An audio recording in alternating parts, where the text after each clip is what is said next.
Chennai 365, an effort by SKS in association with social, sports and cultural bodies to do good to a vibrant Chennai.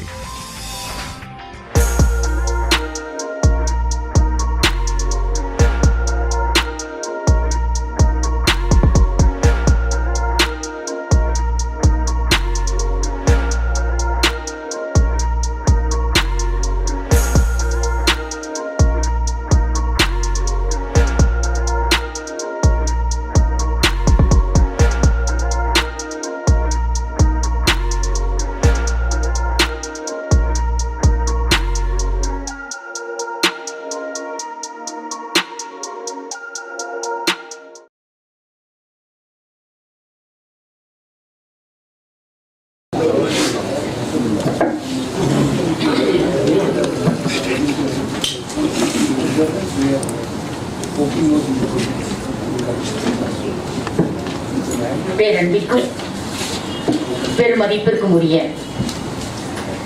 Tamil அன்பர்கள் கூடியிருக்கக்கூடிய இந்த அழகிய பொன்மாலை பொழுதை வணங்கி மகிழ்கிறோம். கவிதை இமயம் தாரா பாரதியினுடைய மாதாந்திர கூட்டத்திற்கு வந்திருக்கின்ற உங்கள் அனைவரையும் வருக வருக என்று வரவேற்பதில் அகமகிழ் கொள்கின்றோம். உறவு சிறந்த பாரதிய வித்யாபவன், ஸ்ரீ கிருஷ்ணா ஸ்வீட்ஸ் என்கிற இந்த 3 நிறுவனங்களும் இணைந்து தமிழரின் முற்றங்களுக்கு கொண்டு வர வேண்டும் என்கிற ஒரு நல்ல எண்ணத்தோடு ஸ்ரீ கிருஷ்ணா ஸ்வீட்ஸ் முரளி அவர்கள் இந்த நிகழ்வினை நடத்துவதற்காக தமிழகம் முழுமையிலும் 300க்கும் மேற்பட்ட இலக்கிய அமைப்புகளோடு தொடர்பு கொண்டு ஆண்டுதோறும் இந்த பணியை செமையான முறையிலே நடத்தி வருகிறார்கள். நாளும் நல்லது செய்வோம் என்ற கொள்கையுடன் 365 நாளும் இலக்கிய நிகழ்ச்சிகள், பேட்டை தோறும் தமிழ் என்று சொல்லுகிற வகையில் அவரவர்கள் வாழுகிற இடங்களுக்கே சென்று நிகழ்ச்சிகளை நடத்துவது என்பதும் படைப்பாளர்களை பாராட்டுவது என்பதும் கிருஷ்ணா ஸ்வீட்ஸ் முரளி ஐயா அவர்களுடைய மிகப்பெரிய மனம். அந்த மனத்தோடு இணைந்து போகக்கூடிய ஒரு நிறுவனம் தான் பாரதிய வித்யாபவன். எப்பொழுதும் சமூக பணியில் தங்களை மிக அருமையாக ஈடுபடுத்திக் கொண்டிருக்கக்கூடிய அமைப்பு பாரதிய வித்யாபவன். பாரதிய வித்யாபவன் என்கிற சமூக அமைப்பு, கிருஷ்ணா ஸ்வீட்ஸ் என்கிற வணிக அமைப்பு, உறவு சுரங்கம் என்கிற இலக்கிய அமைப்பு, இந்த 3 அமைப்புகளும் இணைந்து இந்த மாத கூட்டம் 68வது மாத கூட்டமாக நடந்து வருகிறது. கடந்த 67 மாதம் இந்த நிகழ்ச்சி 6:30 மணிக்கு தொடங்கி இருக்கிறது. இரவு 8 மணிக்கு நிறைவுற்று இருக்கிறது.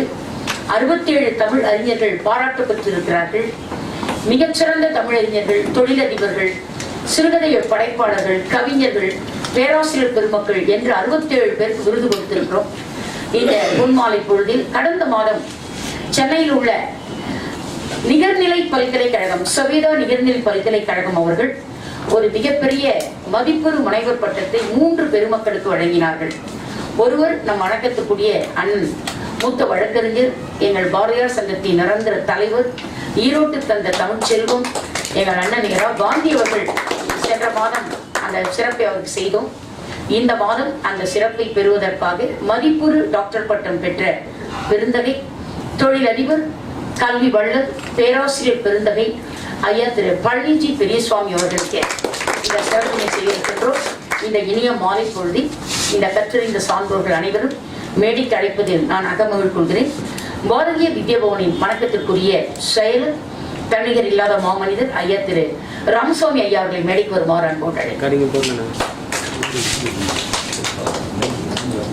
வணக்கத்திற்குரிய இந்த நிகழ்வில் மிகச்சிறந்த ஒரு வாழ்த்துறை வழங்குவதற்கு வந்திருக்கக்கூடிய ஒரு பெரும் மனிதர் ஐயா திரு மூத்த வழக்கறிஞர் இரா காந்தி அவர்களை மேடைக்கு வருமாறு அன்போடு அழைக்கிறோம். பேரன்பிற்கும் பெருமதிப்பிற்குரிய தாரா பாரதி விருது பெறுவதற்காக வந்திருக்கக்கூடிய மேனாள் முதல்வர் எம்ஜிஆர் திரைப்பட கல்லூரி வணக்கத்திற்குரிய பேராசிரியர் டாக்டர் பாபுராஜ் அவர்களை மேடைக்கு வருமாறு அன்போடு.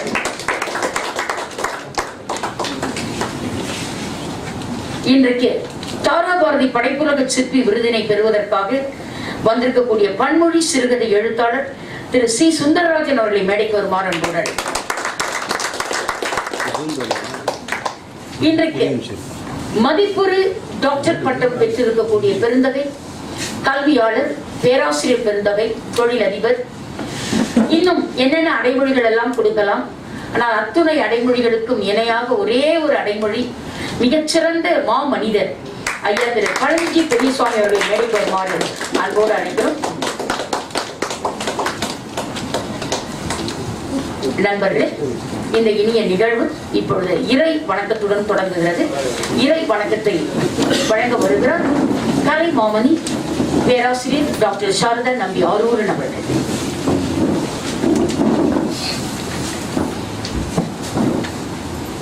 நாளை வரலட்சுமி விரதம் என்ற காரணத்தை முன்னிட்டு 16 பேர்களையும் அனைவரும் பெற வேண்டும் என்று வாழ்த்தி அபிராமி அந்தாதி பாடல். தனம் தரும் கல்வி தரும் ஒரு நாளும் தளர்வறியா மனம் தரும் தெய்வ வடிவம் தரும் நெஞ்சில் வஞ்சமில்லா இனம் தரும் நல்லன எல்லாம் தரும் ஆம்பர் என்பவர்க்கே கணம் தரும் பூங்குழலார் அபிராமி கடை கண்களே. கலையாத கல்வியும் குறையாத வயதும் ஓர் கவடுவாராத நட்பும் கன்றாத வளமையும் குன்றாத இளமையும் கழுபினி இல்லாத உடலும் சலியாத மனமும் அன்பகலாத மனைவியும் தவறாத சந்தானமும் தாழாத கீர்த்தியும் மாறாத வார்த்தையும் தடைகள் வாராத கொடையும் தொலையாத நிதியமும் கோணாத கோலும் ஒரு துன்பமில்லாத வாழ்வும் தொலையாத நிதியமும் கோணாத கோலும் ஒரு துன்பமில்லாத வாழ்வும் துய்யனின் பாதத்தில் அன்பும் உதவி பெரிய தொண்டரோடு கோட்டு கண்டாய் அலையாழியறிதுயிலுமா எனது தங்கையே ஆதி கடவோரின் வாழ்வே அலையாழியறிதுயிலுமா எனது தங்கையே ஆதி கடவோரின் வாழ்வே அமுதேசர் ஒரு பாகம் அகலாத சுகபாணி அருள்வாமி அபிராமியே அருள்வாமி அபிராமியே.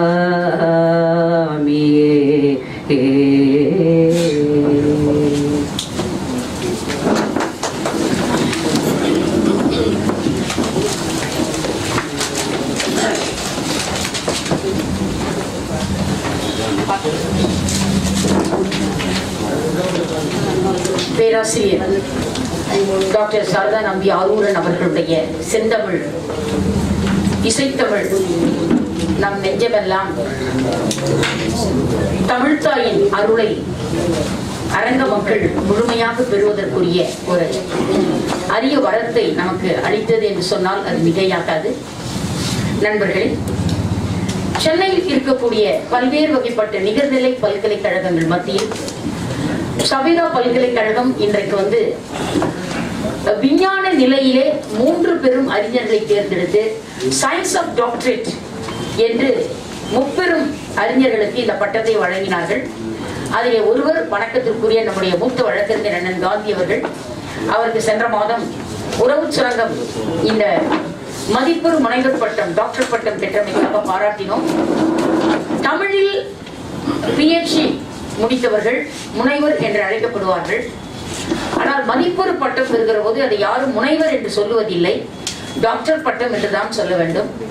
ஏற்கனவே பேராசிரியர் பழனிஜி பெரியசுவாமி அவர்கள் பொருளாதார துறையிலே டாக்டர் பட்டம் பெற்ற ஒரு பேராசிரியர் பெருந்தகை. அது அவருடைய ஆய்வுக்கு அவர் வாங்கிய பட்டம்.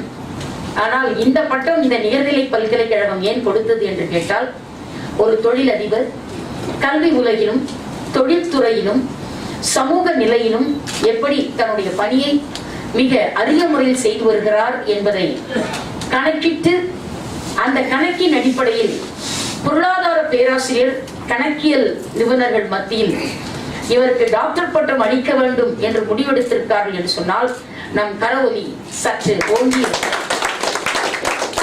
நண்பர்களே, இத்தகைய பட்டம் பெற்ற பெருந்தகை இன்றைக்கு உறவு சுரங்கம் ஸ்ரீ கிருஷ்ணா ஸ்வீட்ஸ் என்கிற வணிக அமைப்பு, பாரதிய வித்யாபவன் என்கிற சமூக அமைப்பு செய்கிற இந்த இனிய விழா, அதுவும் தாரா பாரதி பெருவிழா. தாரா பாரதி என்பவர் வாழ்கின்ற வரை இந்த சமூகம் நிமிர்ந்திருக்க வேண்டும் என்று ஆசைப்பட்ட பெருந்தகை. தனி மனிதன் தன் முயற்சியினாலும் தன்னம்பிக்கையினாலும் உயர வேண்டும் என்று ஆசைப்பட்ட ஒரு பெருந்தகை அவர்தான் தாரா பாரதி. அவருக்கு நாம் திங்கள் தோறும் இந்த இலக்கிய உற்சவம் நடத்துவது எண்ணி மிக மிக தமிழ் கூறும் நல்லுலகம் நன்றியோடு பாராட்டி வருகிறது. மேடைகளில் இருக்க வேண்டியவர்கள் எல்லாம் இந்த அரங்கத்திலே உட்கார்ந்திருக்கிறார்கள். இதற்கு என்ன காரணம் என்று கேட்டால், அத்தகைய நட்பினை பெற்றவர் பேராசிரியர் தொழிலதிபர் பழனிஜி பெரியசுவாமி அவர்கள். அவர்களை பற்றிய கை தட்டினா ஒழுங்கா தட்டிங்க, நல்லா தட்ட அங்கொன்று இங்கொன்றுமா கை தட்டினா சில பேர் தான் புரிஞ்சுதுன்னு அர்த்தம் ஆயிடும் இல்லைங்களா? அருமை அருமை. ஐயாவுடைய பற்றி ஒரு சிறு குறிப்பு பார்க்கலாம். தந்தை பழனி கவுண்டர், தாயார் பழனி அம்மாள், முந்தை தவப்பையனோ முத்துக்காப்பட்டி அருட்பயனோ, முந்தை தவப்பையனோ முத்துக்காப்பட்டி அருட்பயனோ, அவர் பிறந்த ஊர் சிற்றூர் முத்துக்காப்பட்டி. முத்துக்காப்பட்டி அருட்பயனோ என்னை இறைமகனார் படைத்த ஏந்தல் பெரியசாமி, விந்தை மனிதர் இவர் விரும்பும் பல குண நலத்தார், விரும்பும் பல குண நலத்தார் விந்தை மனிதர் இவர். நேரம் தவறாமை. இன்று கூட இந்த அரங்கத்திற்கு 6:09 உள்ளே வந்தார். நான் கேப் கொடுத்தா நீங்க கை தட்டணும்னு அர்த்தம். இன்று கூட 6:09 வந்தார், 6:30 மணி நிகழ்ச்சிங்க இல்லைங்களா? நேரம் தவறாமை, நேர்மை குறையாமை, ஊரை வளர்க்கும் உயர்ந்த குணம், பாரமென வெயிட், பாரமென படிப்பை கருதாமை, பாரமென படிப்பை கருதாமை, பார்ப்புகளும் நிர்வாக திறமை, ஆரமென அரும் நண்பர் கூட்டம், ஆரம் மாலை, ஆரமென அரு நண்பர் கூட்டம், அடையாளம் பழனிஜி பெரியசுவாமி. வந்த பாதையை மறந்திடாமல் வார்த்தைக்கு வார்த்தை சொல்லி வரும் சிந்தை உயர்ந்த மகன், பெரும் சீலம் நிறைந்த மகன், சிந்தைக்கினிய விசாலாட்சி வாழ்க்கை துணை. அம்மா வந்துட்டாங்க. சிந்தைக்கினிய விசாலாட்சி, சிந்தைக்கு இனிய விசாலாட்சி, நெஞ்சில் நிறைந்த மகன், சிந்தைக்கினிய விசாலாட்சி நெஞ்சில் நிறைந்த மகன், தந்தையெனும் தகுதி பெற்று தரணி வளர்த்த மகன். தரணி வளர்த்த மகன் 2 பொருள் இருக்கு. ஒன்று தரணி உலகம், இன்னொன்று அவர் உருவாக்கின தரணி சுகர்ஸ், தரணி சிமெண்ட்ஸ். அவருடைய தொழில். தந்தையெனும் தகுதி பெற்று தரணி வளர்த்த மகன், கல்வி சிறந்த மகன், கடின உழைப்பு மகன், நல்லவர் உதவிகளை நாளும் நினைக்கும் மகன், தமிழ் எல்லை கடந்து சென்றார், எல்லையில்லா அறிவு கண்டார், ஒல்லை வந்தது பாரில் உலகம் வியக்கும் பட்டம், விரைந்து வந்தது பாரில் உலகம் வியக்கும் பட்டம், மதிப்புறு டாக்டர் பட்டம், கல்லும் முள்ளும் நிறைந்த பாதை, கல்வியாளர் பழனி கடந்த பாதை, கல்லும் முள்ளும் கடந்த பாதை, கல்வியாளர் பழனி கடந்த பாதை, சொல்லும் தரத்தனவோ அவை சொல்லில் அடங்கிடுமோ, வெல்லும் திறமதனால் துயர் வென்று தலை நிமிர்ந்தார், நல்லவர் பெரிய சுவாமி நானிலம் போற்றிட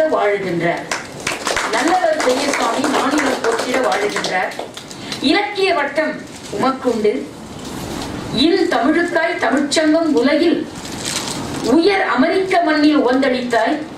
பெட்ரான் தமிழ்ச்சங்கத்தினுடைய தலைவராக ஐயா இருந்தார். உவந்தளித்தார், உலகில் உயர் அமெரிக்க மண்ணில் உவந்தளித்தார், பலகாலம் பாடுபட்ட பணத்தால், இது கொஞ்சம் மெதுவாதான் சொல்லணும், பலகாலம் பாடுபட்ட பணத்தால் தமிழ் மண்ணில் தொழில் வளர்த்தார். உலகம் இவ்வுலகை ஆளும் வரை பெரிய சுவாமி உந்தன் புகழ் என்றும் பாடும். கலை உலக நண்பர் கூட்டம், கணக்கின்றி பெற்றுள்ளாய். விலை மதிப்பில்லா எம்ஜிஆர் விரும்பும் புகழ் பழனி மலையளவு புகழ் பெற்றும் மறந்தும் பணிவை மறந்து அறியாதார். பணிவை மறந்தறியாய். தலை நிறைய அறிவிருந்தும் தலைகணமோ உமக்கில்லை. தலை நிறை அறிவிருந்தும் தலைகணமோ உமக்கில்லை. அதனால் எல்லோரும் சூட்டுகின்றார் கிரீடம் தனை. விவசாய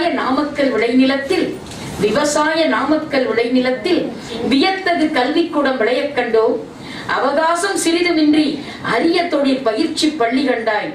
நவயுலக நாயகரே உனை ஒன்று வேண்டுகிறேன். நாமக்கல் மாவட்டம் நன்சிறக்க தவமாக எண்ணி திறந்திடுவீர் தக்கதொரு மருத்துவ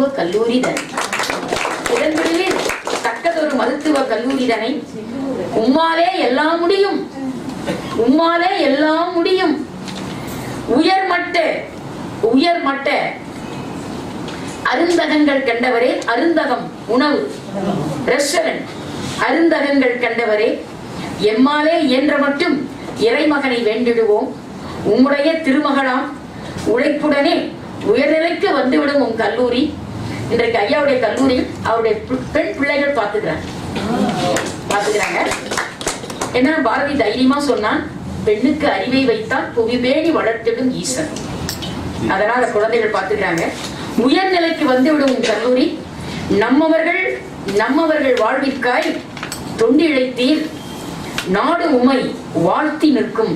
வாழ்க வாழ்க பழனிஜி பெரியசுவாமி ஐயா அவர்கள். இந்த கவிதையை பேராசிரியர் டாக்டர் ராஜேஸ்வரி கருணாகரன் எழுதினார்கள். அவர்கள் இன்றைக்கு ஒரு முக்கிய பணி வர முடியவில்லை. அதனால் அடியேன் அந்த கவிதையை இங்கே உங்களுக்கு வாசித்தளித்தேன். காரணம் ஏன் சொல்லுகிறேன் என்றால், இப்பொழுதெல்லாம் நம் தேசத்தில் கருத்து திருட்டு நடக்கிறது. அதனால் கருத்து திருட்டு நடக்கக்கூடாது என்பதற்காக வேண்டி அவர்கள் பெயரை நான் மிக மிக ஞாபகமாக இப்போ உச்சரித்தேன். அவர்களுக்கு பெரிய பலத்த பாராட்டுகள்.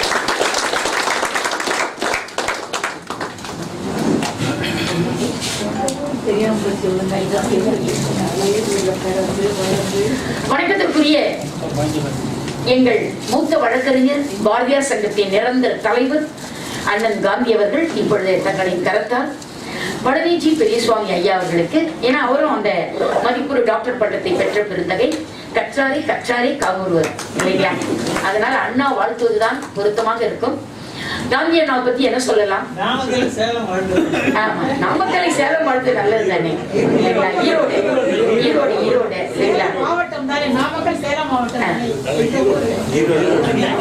ஈரோடு அரங்க மக்கள் எல்லோரும் இப்படி அறிவுடன் இருந்தால் நிகழ்ச்சி நடத்துவதற்கு மிக தொலை. நண்பர்களே, மிக மிக அருமையானது ஒரு நிகழ்வு. காந்தி அண்ணனை பற்றி ஒரு செய்தி கண்டிப்பா சொல்லணும். 10,800 பாடல்கள் பாடின கம்பன் தசரத சக்கரவர்த்தியை ஒரே ஒரு சொற்றொடர், ஒரு உவமையால் அளந்தான், ஒரு உவமையால் அழகுபடுத்தினான். அதுதான் தாயினும் நல்லான் என்கிற ஒரு சொற்றொடர். அந்த தாயினும் நல்லானாகிய எங்கள் ஈரோட்டு தந்த பாரதி செல்வம், தமிழ் செல்வம், நட்புக்கு அடிகலனாய் விளங்குகிற, நட்புக்கு இலக்கணமாய் திகழ்கிற அண்ணன் மூத்த வழக்கறிஞர் அண்ணன் காந்தி அவர்கள் இப்பொழுது நம்முடைய பழனிஜி பெரியசுவாமி கல்வியாளர் அவர்களுக்கு பொன்னாடை அணிவித்து, மாலை அணிவித்து, அவருக்கு தலைகணம் இல்லாதவருக்கு கிரீடம் தரணும்னு சொன்னேன்ல, அவருக்கு அந்த மணி மகுடத்தை சூட்டி இப்பொழுது மகிழ இருக்கிறார்கள். நம்முடைய வணக்கத்திற்குரிய பாரதி வித்யாபவனுடைய செயல்படுகிற சீரிய செயலராகிய தலைவர் ஐயா திரு ராமசுவாமி அவர்கள் அவருக்கு அந்த கிரீடத்தை சூட்டுவார். காந்தி அண்ணன் அவர்கள் பொன்னாடை அணிவித்து மாலை அணிவிப்பார்கள். நம்முடைய பணி கரவொலியை தருவது, அது ஒன்றுதான். ஆக மிகச்சிறந்த கரவொலியை நாம் அவருக்கு தரலாம். அந்த நேரம் அண்ணன் காந்தி அவர்கள் விருதுகளுக்கெல்லாம் பெருமை பெற்ற பெருந்தகை. அண்ணன் காந்தி அவர்கள் விருதுகள் வாங்குவதாலேயே சில விருதுகளுக்கு தமிழகத்தில் கௌரவம் கூடிவிட்டது. அந்த விருதினை இன்னொருவருக்கு தருகிற போது, இது யார் பெற்ற விருது தெரியுமா? அண்ணன் காந்தி பெற்ற விருது என்று சொல்லியே ஒரு பெரிய கூட்டத்தை உருவாக்கி இருக்கிறார் தமிழ் சமுதாயத்தில். அப்படி விருதுகளுக்கு பெருமை சேர்த்த நட்பின் இலக்கணம், ஈரோட்டு தந்த நட்பு செல்வம் அண்ணன் மூத்த வழக்கறிஞர் காந்தி அவர்கள் இப்பொழுது கல்வியாளர் பழனிஜி பெரியசுவாமி ஐயா அவர்களுக்கு பொன்னாடை அணிவித்து மாலை அணிவிக்குமாறு பணிவன்புடன் கேட்டுக்கொள்கிறேன்.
நல்லா கரோலி தரலாமே.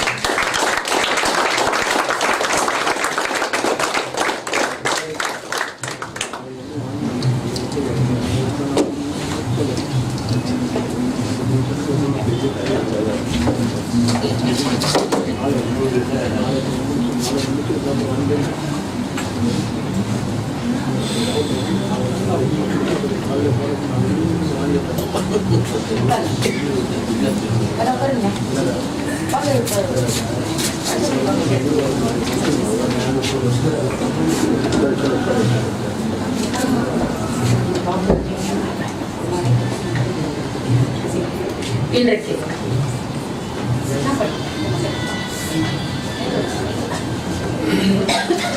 தாராபாரதி விருது பெற்று இந்த நிகழ்வுக்கு தலைமை தாங்க வந்திருக்கிறார் வணக்கத்துக்குரிய பேராசிரியர் பாப்புராஜ் அவர்கள்.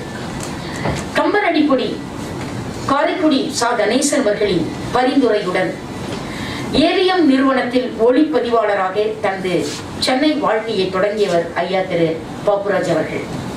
அன்பேவா, சர்வர் சுந்தரம் போன்ற திரைப்படங்களை இணை ஒளிப்பதிவாளராக இந்த திரைப்படங்களில் பதிவு செய்து தனது திரையுலக பணியை தொடங்கியவர்.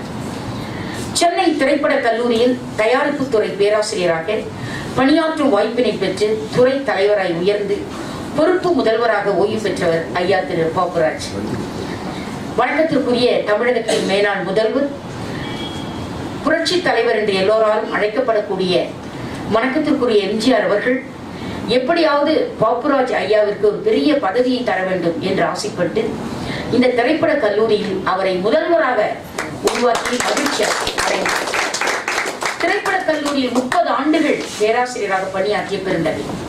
சென்னை குரோம்பேட்டையில் உள்ள ஸ்ரீ சேஷாத்ரி மெட்ரிக் பள்ளியில் 16 ஆண்டுகள் தாளாளராக இருந்து கல்வி பணியில் பொன் விழாவை நோக்கி இன்றைக்கு நடந்து கொண்டிருக்கக்கூடிய ஒரு கல்வியாளர். இல்லற வாழ்வில் இணையரோடு 50 ஆண்டுகளும் தனி வாழ்வில் 75 ஆண்டுகளையும் நிறைவு செய்திருக்கிறார் ஐயா திரு பாப்புராஜ். தாராபாரதி மீது மிகச்சிறந்த பற்று கொண்ட பெருந்தகை. வாழ்க்கையில் துன்பம் நேரிடுகிற பொழுதெல்லாம் தாராபாரதியின் கவிதைகள் அவரை தூக்கி நிறுத்தியதாக சொல்கிறார். இந்த உணர்வு அவருக்கு இருக்கிறது என்று தெரியாமலேயே நாங்கள் விருதுக்கு அவரை தேர்ந்தெடுத்தோம். அவரை தேர்ந்தெடுத்த பிறகுதான் இந்த தகவல் நமக்கு வந்தது. தாராபாரதி மீது பற்று கொண்ட இவர் முத்துராமலிங்க தேவர், ராஜாஜி, காமராஜர் போன்ற மிகச்சிறந்த தலைவருடைய அன்பினை மாணவ பருவத்தையை பெற்று அவர்களால் பாராட்ட பெற்ற பெருந்தகை. எம்ஜிஆர் அவர்கள் மற்றும் அம்மையார் ஜெயலலிதா அம்மையார் ஆகியோரிடம் மிகச்சிறந்த நட்பு பாராட்டிய பெருந்தகை. அத்தகைய பெருந்தகைக்கு இன்று நம்முடைய தொழிலதிபர் பழனிஜி பெரியசுவாமி ஐயா அவர்கள் பொற்கரத்தால் ஒரு மிகச்சிறந்த தாராபாரதி விருதினை வழங்கி சிறப்பு செய்கிறார். இந்த சைட்டேஷன்ல தாராபாரதி கையொப்பமே இருக்கிறது. அவருடைய கையெழுத்தே நாங்கள் பதிவு செய்திருக்கிறோம். பேராசிரியர் பாப்புராஜ், மேனாள் முதல்வர், எம்ஜிஆர் திரைப்பட கல்லூரி தரமணி, வாழ்க்கையின் தொடக்கம், உன்னதமான கலை உணர்வின் அடக்கம், தமிழ் தாயின் ஒடுக்கம் என்பதை உலகிற்கு உணர்த்தும் கலை உலகின் பேராசிரியர் பாப்புராஜ் அவர்களுக்கு தாராபாரதி விருது வழங்கி சிறப்பு செய்வதில் உறவு சுரங்கம் மற்றும் ஸ்ரீ கிருஷ்ணா ஸ்வீட்ஸ் பெருமை கொள்கின்றன. ஆகஸ்ட் 8, 2019 மயிலை.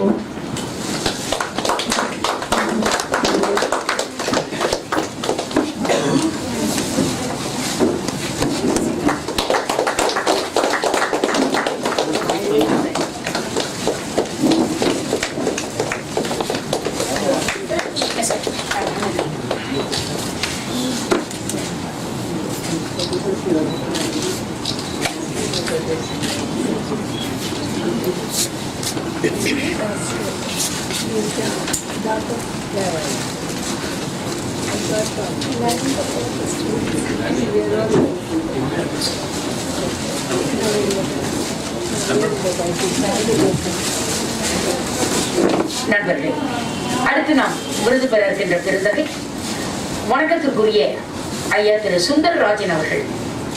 சுந்தரராஜன் அவர்கள் ஒரு மிகச்சிறந்த பன்மொழி எழுத்தாளர். அவர்கள் ஆங்கில புலமையுடைய ஒரு ஆடிட்டர். அவருடைய தொழில் கணக்கார், பட்டய கணக்கிறவர். பட்டய கணக்க ஒரு புது கவிஞர் சொன்னார் அவரை பத்தி, பட்டய கணக்கர் என்ன சிறுகதை இப்படி பட்டய கலப்புறாருன்னு. அந்த மாதிரி ஒரு அற்புதமான சிறுகதை சிந்தனையாளர். நான் அவரை ஒரு 3 மாதத்துக்கு முன்னால் தான் சந்தித்தேன்.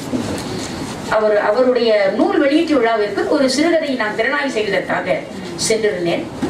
அந்த நிகழ்ச்சியின் போது எனக்கு தெரிந்தது, அவருடைய சிறுகதைக்காக கம்யூனிட்டி ரேடியோ என்று சொல்லப்படக்கூடிய கல்பாக்கம் வானொலி அவருக்காக ஒரு நிகழ்ச்சியை தொடங்கி சிறுகதை எழுத்தாளர் சுந்தரராஜன் சிறுகதைகள் என்று தொடர்ந்து ரேடியோல போயிட்டு இருக்கு. இந்த சிறுகதையை கேட்டுட்டு சென்னை வானொலியிலிருந்து என்னை தொடர்பு கொண்டாங்க. இது போல ஒரு சிறுகதை எழுத்தாளர் கேள்விப்பட்டிருக்கீங்களா ப்ரொஃபசர் அப்படின்னு.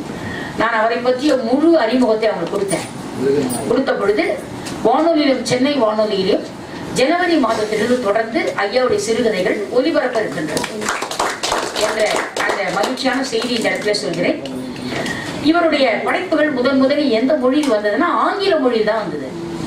இங்கிலீஷ் ஸ்டோரி ரைட்டர் அவர். ஆங்கிலத்தில் சிறுகதைகள் எழுத ஆரம்பித்து சிறிது சிறிதாக அந்த கதை ஆங்கில சிறுகதை, ஆங்கிலமும் தமிழும் புலமையுடைய ஒரு கரத்துக்கு போனதுனால அந்த சிறுகதை தமிழில் மொழிபெயர்க்கப்பட்டது. தமிழில் மொழிபெயர்க்கப்பட்ட பிறகு ஆங்கிலம், ஹிந்தி, தமிழ் புலமையுடைய ஒருத்தர் கரத்துக்கு போன பிறகு ஹிந்தியில் மொழிபெயர்க்கப்பட்டது. ஆங்கிலம், ஹிந்தி, தமிழ் புலமையுடைய இன்னொருத்தர் கரத்துக்கு போன பொழுது அவரது தாய்மொழி தெலுங்கிலும் மொழிபெயர்க்கப்பட்டது. இப்படி அவருடைய சிறுகதை நம்முடைய தமிழக அரசின் தமிழ் வளர்ச்சி துறையே ஒரு 5 மணி துளிகள் அப்படியே வியப்பு அடைந்தார்கள் அவருடைய வாழ்க்கை குறிப்பை பற்றி நாம் சொன்னபோது. அப்படிப்பட்ட ஒரு அருமையான ஒரு எழுத்தாளர். அவருக்கும் பன்மொழி புலமை உண்டு. இந்தி மொழி சரளமாக எழுத முடியும், தமிழ் சரளமாக எழுத முடியும், ஆங்கிலம் சரளமாக பேச முடியும். இப்படி மும்மொழி புலமை இருந்ததனால் அவருடைய படைப்பு மலையாளம் வரைக்கும் சென்று திருவனந்தபுரத்துக்கே நித்திய கலை என்கிற சிறுகதை மொழியாக்கம் செஞ்சிட்டாங்க. அப்ப இன்னைக்கு அவருடைய சிறுகதை மலையாளம், தெலுங்கு, ஹிந்தி, ஆங்கிலம், தமிழ் என்ற 5 மொழியில் அவருடைய படைப்புகள். ஆனால் சுந்தரராஜன் மிக மிக எளிமையான ஒரு மனிதர், ஒரு எளிய மாமனிதர். எந்த ஒரு ஈகோ, சூப்பர் ஈகோ எதுவுமே இல்லாத ஒரு மாமனிதர். 5 மொழி தனக்கு எழுத, படிக்க, பேச தெரியும். 5 மொழியில தன்னுடைய புலமை மிகுந்த படைப்புகள் வெளியே போயிருக்கு, மொழிபெயர்க்கப்பட்டிருக்கிறது என்ற எந்த ஒரு கர்வமும் இல்லாத மிக மிக மென்மையாக வாழக்கூடிய ஒரு மாமனிதர் எழுத்தாளர் திரு சுந்தரராஜன் அவர்கள். அவருடைய நித்திய கலை என்ற சிறுகதை தொகுப்பு மிக மிக ஒரு அற்புதமான தொகுப்பு.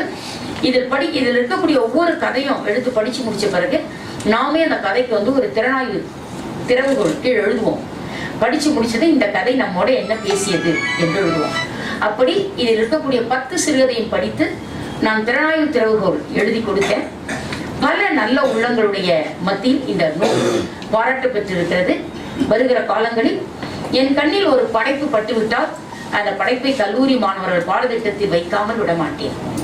அது அடுத்த தலைமுறைக்கு செல்லுகிற படைப்பாக இருந்தால் கண்டிப்பாக அதற்குரிய பணியை நாங்கள் செய்து கொண்டிருக்கிறோம். இப்படிப்பட்ட ஒரு பன்மொழி எழுத்தாளர் திரு சுந்தரராஜன் அவர்களுக்காக இப்பொழுது உறவு சுரங்கம் ஸ்ரீ கிருஷ்ணா ஸ்வீட்ஸ் பாரதி வித்யா பவன் மரியாதைக்குரிய இந்த விருதினை வழங்குமாறு நான் ஐயா திரு பழனிஜி பெரியசுவாமி ஐயா அவர்களை கேட்டுக்கொள்கிறேன். திரு சி சுந்தரராஜன் பன்மொழி சிறுகதை எழுத்தாளர், தமிழ், மலையாளம், தெலுங்கு, இந்தி, ஆங்கிலம். வாழ்க்கையின் தொடக்கம் உன்னதமான எழுத்துணர்வின் அடக்கம், தமிழ்தாயின் ஒடுக்கம் என்பதை உலகிற்கு உணர்த்தும் எழுத்துலகின் பன்மொழி சிறுகதை எழுத்தாளர் திரு சி சுந்தரராஜன் அவர்களுக்கு தாராபாரதி விருது வழங்கி சிறப்பு செய்வதில், படைப்புலக சிற்பி என்கிற விருது வழங்கி சிறப்பு செய்வதில் உறவு சுரங்கம் மற்றும் ஸ்ரீ கிருஷ்ணா ஸ்வீட்ஸ் பெருமை கொள்கின்றன. இந்த ஆண்டிலிருந்து உறவு சுரங்கம் தாராபாரதியினுடைய பெயரில் மிகச்சிறந்த எழுத்தாளருக்கு 10,000 ரூபாய் பொற்கிழி வழங்க வேண்டும் என்று உறவு சுரங்கம் முடிவெடுத்தது. அந்த முதல் 10,000 ரூபாயை திரு சுந்தரராஜன் பெறுகிறார்கள். நான் 2 நாளைக்கு முன்னாலே அவருக்கு செக் அனுப்பிட்டேன். ஏன்னா இந்த விழாவை எங்கேயாவது அவசரத்தில் மிஸ் பண்ணிடுவோன்னு ஒரு பயம் எனக்கு. அவரும் ஓவர் எக்ஸைட்மெண்ட் ஏன்னா விட்டுட்டு போயிட போறாரு, நாமும் அதை பொறுப்பா அவர் கொண்டு போனாரான்ற அச்சம் இருக்கும். அதனால அவர் என் அலுவலகத்திற்கு அழைத்து 10,000 ரூபாய் செக்கு அப்பயே நான் கொடுத்துட்டேன். எங்க உறவு சுரங்கம் அக்கௌண்ட்லயும் அது டெபிட் ஆயிடுச்சு, சுந்தரராஜன் அக்கௌண்ட்டு போயிடுச்சு. ஆக இந்த ஆண்டிலிருந்து தாராபாரதி பெயர்ல உறவு சுரங்கம் 10,000 ரூபாய் சிறுகதை எழுத்தாளருக்காக வழங்க வேண்டும் என்று ஒரு முடிவெடுத்திருக்கிறோம். அந்த முடிவில் ஐயா அவர்கள் முதல் விருதினை பெறுகிறார். நான் இந்த புகைப்படத்தில் தாராபாரதியின் சகோதரர் திரு மலர்மகன் அவர்களை கலந்து கொள்ளுமாறு பணிவன்புடன் கேட்டுக்கொள்கிறேன்.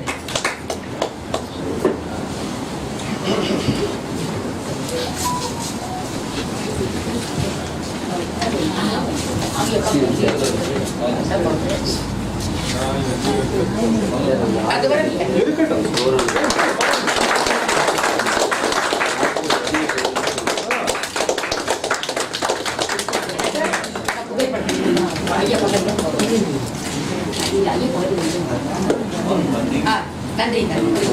ஓகே அண்ணா அந்த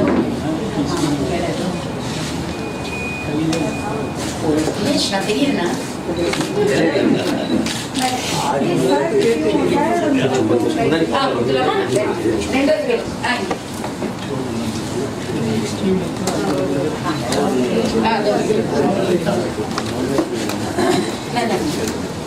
ஆக்ஷன் திரைப்பட இயக்குனர்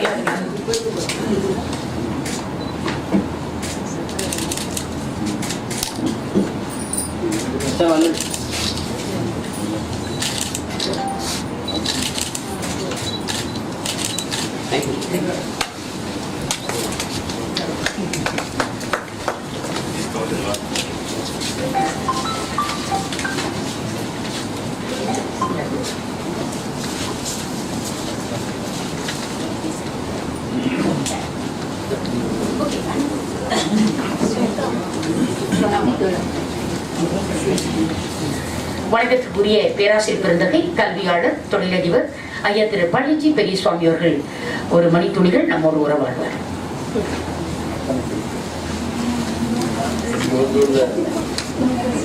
பெரியோர் அனைவருக்கும் முதற்கண் என்னுடைய நன்றியை பலப்படுத்த விரும்புகின்றேன். எல்லாம் வந்திருக்க மாதிரி உலகநாயகி அவர்கள் சொன்ன மாதிரி இங்கே வந்திருக்கிற அத்தனை பேர் மேடையில் இருக்க வேண்டிய குவாலிஃபிகேஷன். அதனால் பெயர் சொல்ல விரும்பவில்லை. எல்லோருக்கும் என்னுடைய மிகவும் நன்றி. உலகநாயகி டாக்டர்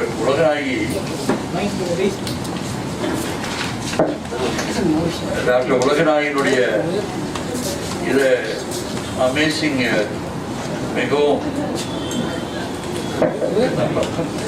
மிகவும் சிறந்த சேவை தமிழுக்காக.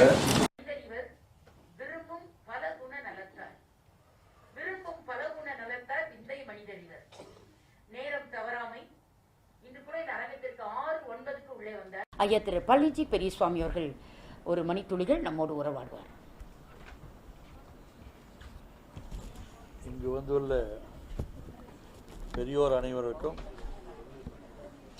முதற்கண் என்னுடைய நன்றியை பலப்படுத்த விரும்புகின்றேன். எல்லாம் வந்திருக்க மாதிரி உலகநாயகி அவர்கள் சொன்ன மாதிரி இங்கே வந்திருக்கிற அத்தனை பேரும் மேடையில் இருக்க வேண்டிய குவாலிஃபிகேஷன். அதனால் பெயர் சொல்ல விரும்பவில்லை. எல்லோருக்கும் என்னுடைய மிகவும் நன்றி.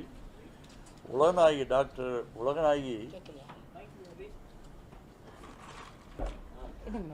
டாக்டர் உலகநாயகனுடைய இதை அமேசிங் மிகவும் மிகவும் சிறந்த சேவை தமிழுக்காக. அவங்ககிட்ட பேசும் பொழுதே எப்போ பேசினாலும் ஒரு நமக்கு ஒரு முயற்சியும் ஒரு எழுச்சியும் கிடைக்கும். அவங்களுடைய பேச்சில் எல்லாமே தமிழாக இருக்கும். அவங்க அதை கேட்கும் பொழுதெல்லாம் எனக்கு வந்து அப்படியே உட்கார்ந்து லிசன் பண்ணுற மாதிரி இருக்கும். இந்த உறவு சங்கத்தை ஏற்படுத்தி சுரங்கத்தை ஏற்படுத்தி அவங்க கிருஷ்ணா ஸ்வீட்டு பாரதி விஜயபவன் எல்லாத்தையும் ஒன்றுபடுத்தி இங்கே கவிஞர்களையும் ஆசிரியர் பெருமக்களையும் தமிழர் அறிஞர்களையும் போற்றும் ஒரு சிறந்த ஒரு சேவையை நான் மிகவும் பாராட்டுகின்றேன். உங்கள் சார்பாக அவருக்கு என் நன்றியை கூறிக்கொண்டு விரும்புகின்றேன். என்னையும் அவருடைய மூத்த வழக்கறிஞர் காந்தி அவர்களையும் நெக்ஸ்ட் மந்த்து டாக்டர் மயில்வாகனி அவர்களையும் என்கரேஜ் பண்ணணும், ஆனர் பண்ணணும்னு சொன்ன ஒரு பெரிய மனசை நான் மிகவும் தாழ்மையுடன் அவங்களுடைய கவிதை மீண்டும் நம்மளை it gives a humbling effect. நம்ம வந்து அது வந்து பெரிய மகிழ்ச்சியாக மட்டும் அல்ல, it gives you a sense of humility and also a sense of oneness with the people. அதாவது இன்று நடக்கும் உலகத்தில் தமிழ் அறிஞர்களை தன்னலம் கருதாது போற்றி மக்களுக்கு அறிமுகப்படுத்த வேண்டும். அதே மாதிரி என்னை போன்ற ஆண்களையும் கூட்டி அவர்களுக்கு அறிமுகம் செய்து சிறப்பிக்க வேண்டும் என்ற ஒரு சிறந்த உள்ளம் எல்லோருக்கும் இருந்தால் தமிழ் வாழும், தமிழ் இனம் வாழும், தமிழ்நாடு நன்றாக வாழும் என்று கூறிக்கொண்டு மீண்டும் தேங்க்யூ.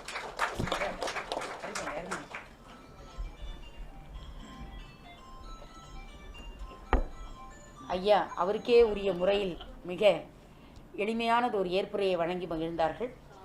ஆமாம், மிக எளிமையான ஒரு மாமனிதர்.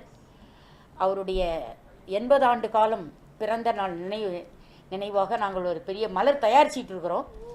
அந்த 80 ஆண்டு கால அவருடைய வாழ்க்கை குறிப்புகளை படித்த பொழுது இப்படியும் ஒரு மனிதர் இந்த உலகத்தில் வாழ முடியுமா என்கிற ஒரு மிகப்பெரிய எண்ணத்தை நம்முடைய உள் உணர்வாக தூண்டி அதை காட்டியது. ஒரு பக்கத்தில் ஒரு வரியை படித்து விட்டால் 2 மணி நேரம் வேலையே செய்ய முடியவில்லை. இது நாள் வரை நாம் என்ன செய்திருக்கிறோம் என்கிற ஒரு எண்ணம் நம் உள்ளத்தில் எழுந்து கொண்டே இருக்கிறது. அப்படிப்பட்ட ஒரு மாபெரும் கல்வியாளர், தொழிலதிபர். ஒவ்வொரு பல்கலைக்கழகமாக அழைத்து இனிமேல் அவருக்கு டாக்டர் பட்டம் கொடுத்துட்டே இருப்பாங்க. ஒவ்வொரு இலக்கிய அமைப்பாக அவர் அழைச்சி இப்படி பாராட்டிகிட்டே இருப்பாங்க. ஏன்னா இனிமேல் வருகிற காலம் அந்த காலம்தான், அதான் நடக்க போகுது. ஏன்னா அப்படிப்பட்ட ஒரு கடுமையான 50 ஆண்டு கால உழைப்பு. அந்த 50 ஆண்டு கால உழைப்பு, ஒரு முறை அமெரிக்கா போயிட்டு வந்தவரையே நம்ம வந்து வித்தியாசமாக பார்க்குறோம். 45 வருஷம் அமெரிக்காவிலே வாழ்ந்து அங்கேயே கல்வி நிறுவனங்கள்லாம் உருவாக்கி அங்கேயே தமிழ்ச்சங்கங்களை உருவாக்கி நாங்கள் இப்போ சிகாகோ மாநாட்டிற்கு நானும் பேராசிரியர் டாக்டர் சாரதா நம்பியாரூரன் அவர்களும் சென்றிருந்த பொழுது எத்தனை பேர் எங்ககிட்ட ஐயா பழனிஜி பெரியசுவாமி அவர்கள் தமிழ் தொண்டை குறித்து எங்களோடு உரையாடி மகிழ்ந்தார்கள் என்று எண்ணுகிற போது நமக்கெல்லாம் பெரிய பெருமை என்னவென்று கேட்டால், ஒரு எளிய சிற்றூரில் ஒரு எளிய பெற்றோருக்கு பிறந்த ஒரு தன்னிகரில்லாத தமிழ் மகன் இவ்வளவு பெரிய சிறப்பை பெற்றிருக்கிறார் என்று சொன்னால் அதற்கு உழைப்பு ஒன்றுதான் காரணம் என்பதை எண்ணி வியக்கக்கூடிய ஒரு வியப்பை பார்த்தோம். ஐயா அவர்களுக்கு மிகச்சிறந்த நெஞ்சார்ந்த நன்றியை உறவு சுரங்கத்தின் சார்பாகவும் ஸ்ரீ கிருஷ்ணா ஸ்வீட் சார்பாகவும் பாரதி வித்யாபவன் சார்பாகவும் அவருக்கு தெரிவிப்பதில் நாம் அகமகிழ் கொள்கிறோம். இனி அடுத்த நிகழ்வாக திரு பேராசிரியர் திரைப்படக் கல்லூரியின் மேனாள் முதல்வர் ஐயா திரு பாப்புராஜ் அவர்கள் தலைமை உரை ஆற்றுமாறு பணிவன்போடு அழைக்கிறேன்.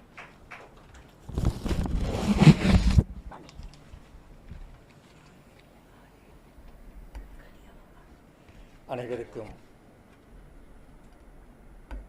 வணக்கம். இன்றைக்கு நடைபெறுகின்ற இந்த சிறப்பான உறவு சுரங்கம் பாரதிய வித்யாபவன் தாரா பாரதி நினைவாக இந்த நடைபெறுகின்ற விழாவிலே தலைமை பொறுப்பேற்று அந்த விருதையும் வாங்குகின்ற ஒரு பெரும் பாக்கியத்தை பெற்றிருக்கிறேன். இந்த அரங்கத்திலே தமிழறிஞர்கள், பேராசிரியர்கள், தமிழ் பற்றாளர்கள் நிறைந்திருக்கிறீர்கள். இந்த அவையிலே நான் என்ன பேசுவது என்ற தயக்கம். எனக்கு இந்த விருதை வழங்கி சிறப்பித்தமைக்காக நான் எனது நன்றியை தெரிவித்துக் கொள்கிறேன். இந்த விழாவிலே டாக்டர் பட்டம் பெற்றமைக்காக பாராட்டு பெறுகின்ற ஐயா திரு ஜி பெரியசாமி அவர்களுக்கும் எனக்கும் இருக்கிற ஒரு ஒற்றுமை, அவர் புரட்சித் தலைவர் எம்ஜிஆரோடு நெருக்கமாக தோழமை கொண்டு பழகியவர். அவர் உடல்நலமில்லாமல் அமெரிக்கா சென்ற பொழுது அவர் மறு ஜென்மம் எடுத்து தமிழகத்திற்கு திரும்ப வருவதற்கான அனைத்து உதவிகளையும் செய்த மனிதர்.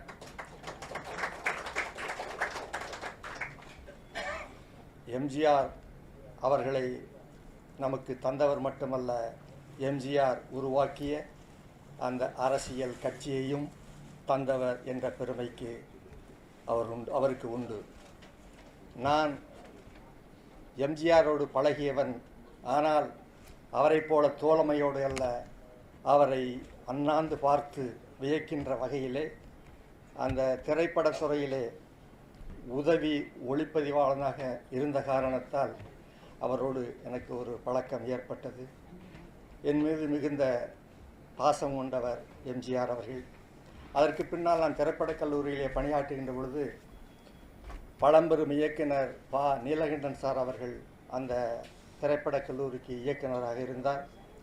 அவரை சந்திப்பதற்காக புரட்சித் தலைவர் அவர்கள் அடிக்கடி அங்கு வருகின்ற பொழுது நானும் அவருடன் இருந்து நெருக்கமாக பழகுகின்ற ஒரு பாக்கியத்தை பெற்றவன் என்ற வகையிலே அவருக்கும் எனக்கும் ஒரு பொருத்தம். இன்னொரு பொருத்தம், எனது மூத்த மகன், அவர் இந்த லீ மெரிடியன் ஹோட்டல் ஆரம்பிக்கின்ற பொழுது ரெக்ரூட்மெண்ட்டில் ஃபஸ்ட்டு பேட்ச்லேயே செலக்ட் ஆகி அவரது அன்பையும் ஆதரவையும் பெற்ற அவரது செல்ல பிள்ளை என்பதை இங்கே குறிப்பிடுகிறேன். அவரிடம் பெற்ற பயிற்சி, அவன் யூகேயில் ஒரு ஹோட்டலுக்கு இன்டர்வியூக்காக போகிறப்போ பல 100 பேர் கலந்து கொண்ட அந்த இன்டர்வியூவில் அவன் தான் செலக்ட் ஆனான். அதுக்கு முழுக்க காரணம் ஐயா பெரியசாமி அவருடைய வார்ப்பு தான் அப்படின்னு சொல்லிக்கிறதில் மிகுந்த மகிழ்ச்சி அடைகிறேன். இன்றைக்கு தாரா பாரதி படைப்புலக சிற்பி விருது பெறுகின்ற திரு சுந்தரராஜன் அவர்களையும் பாராட்டி, ஐயா பெரியசாமி அவர்களுக்கும் பாராட்டி வாழ்த்து கூறி, எனக்கு இந்த சிறப்பு செய்தமைக்காக எனது நன்றியை உரித்தாக்கி வாழ்த்துக்களை கூறி விடைபெறுகிறேன். நன்றி, வணக்கம்.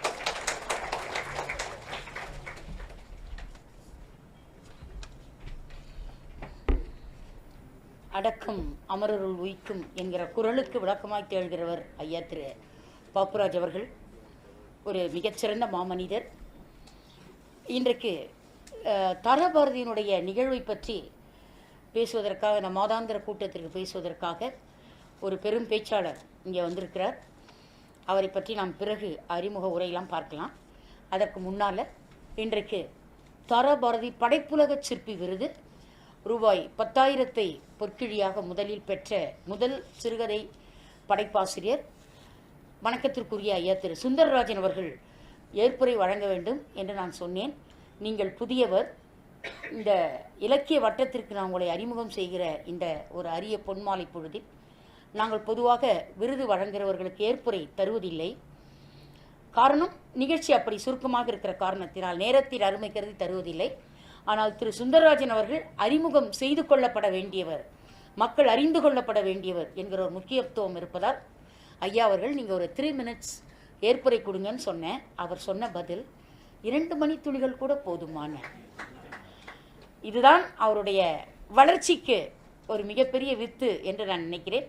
இப்பொழுது உங்கள் முன் வணக்கத்திற்குரிய தாரா பாரதி படைப்புலக சிற்பி விருது பெற்ற திரு சுந்தரராஜன் பன்மொழி சிறுகதை எழுத்தாளர்.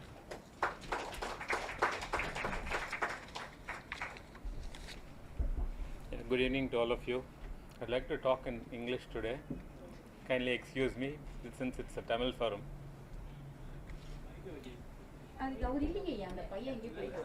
Friends,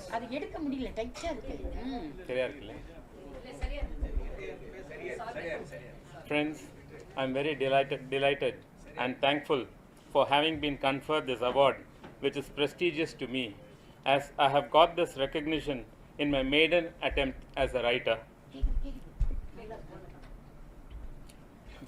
This program was actually fixed for the 12th of September, but Madam has advanced it to the 8th, that is today, and it happens to be my Tamil birthday tomorrow. And it's my 60th birthday also. So it gives me a lot of pleasure that this award has come at the correct time for me. Thank you very much, Madam.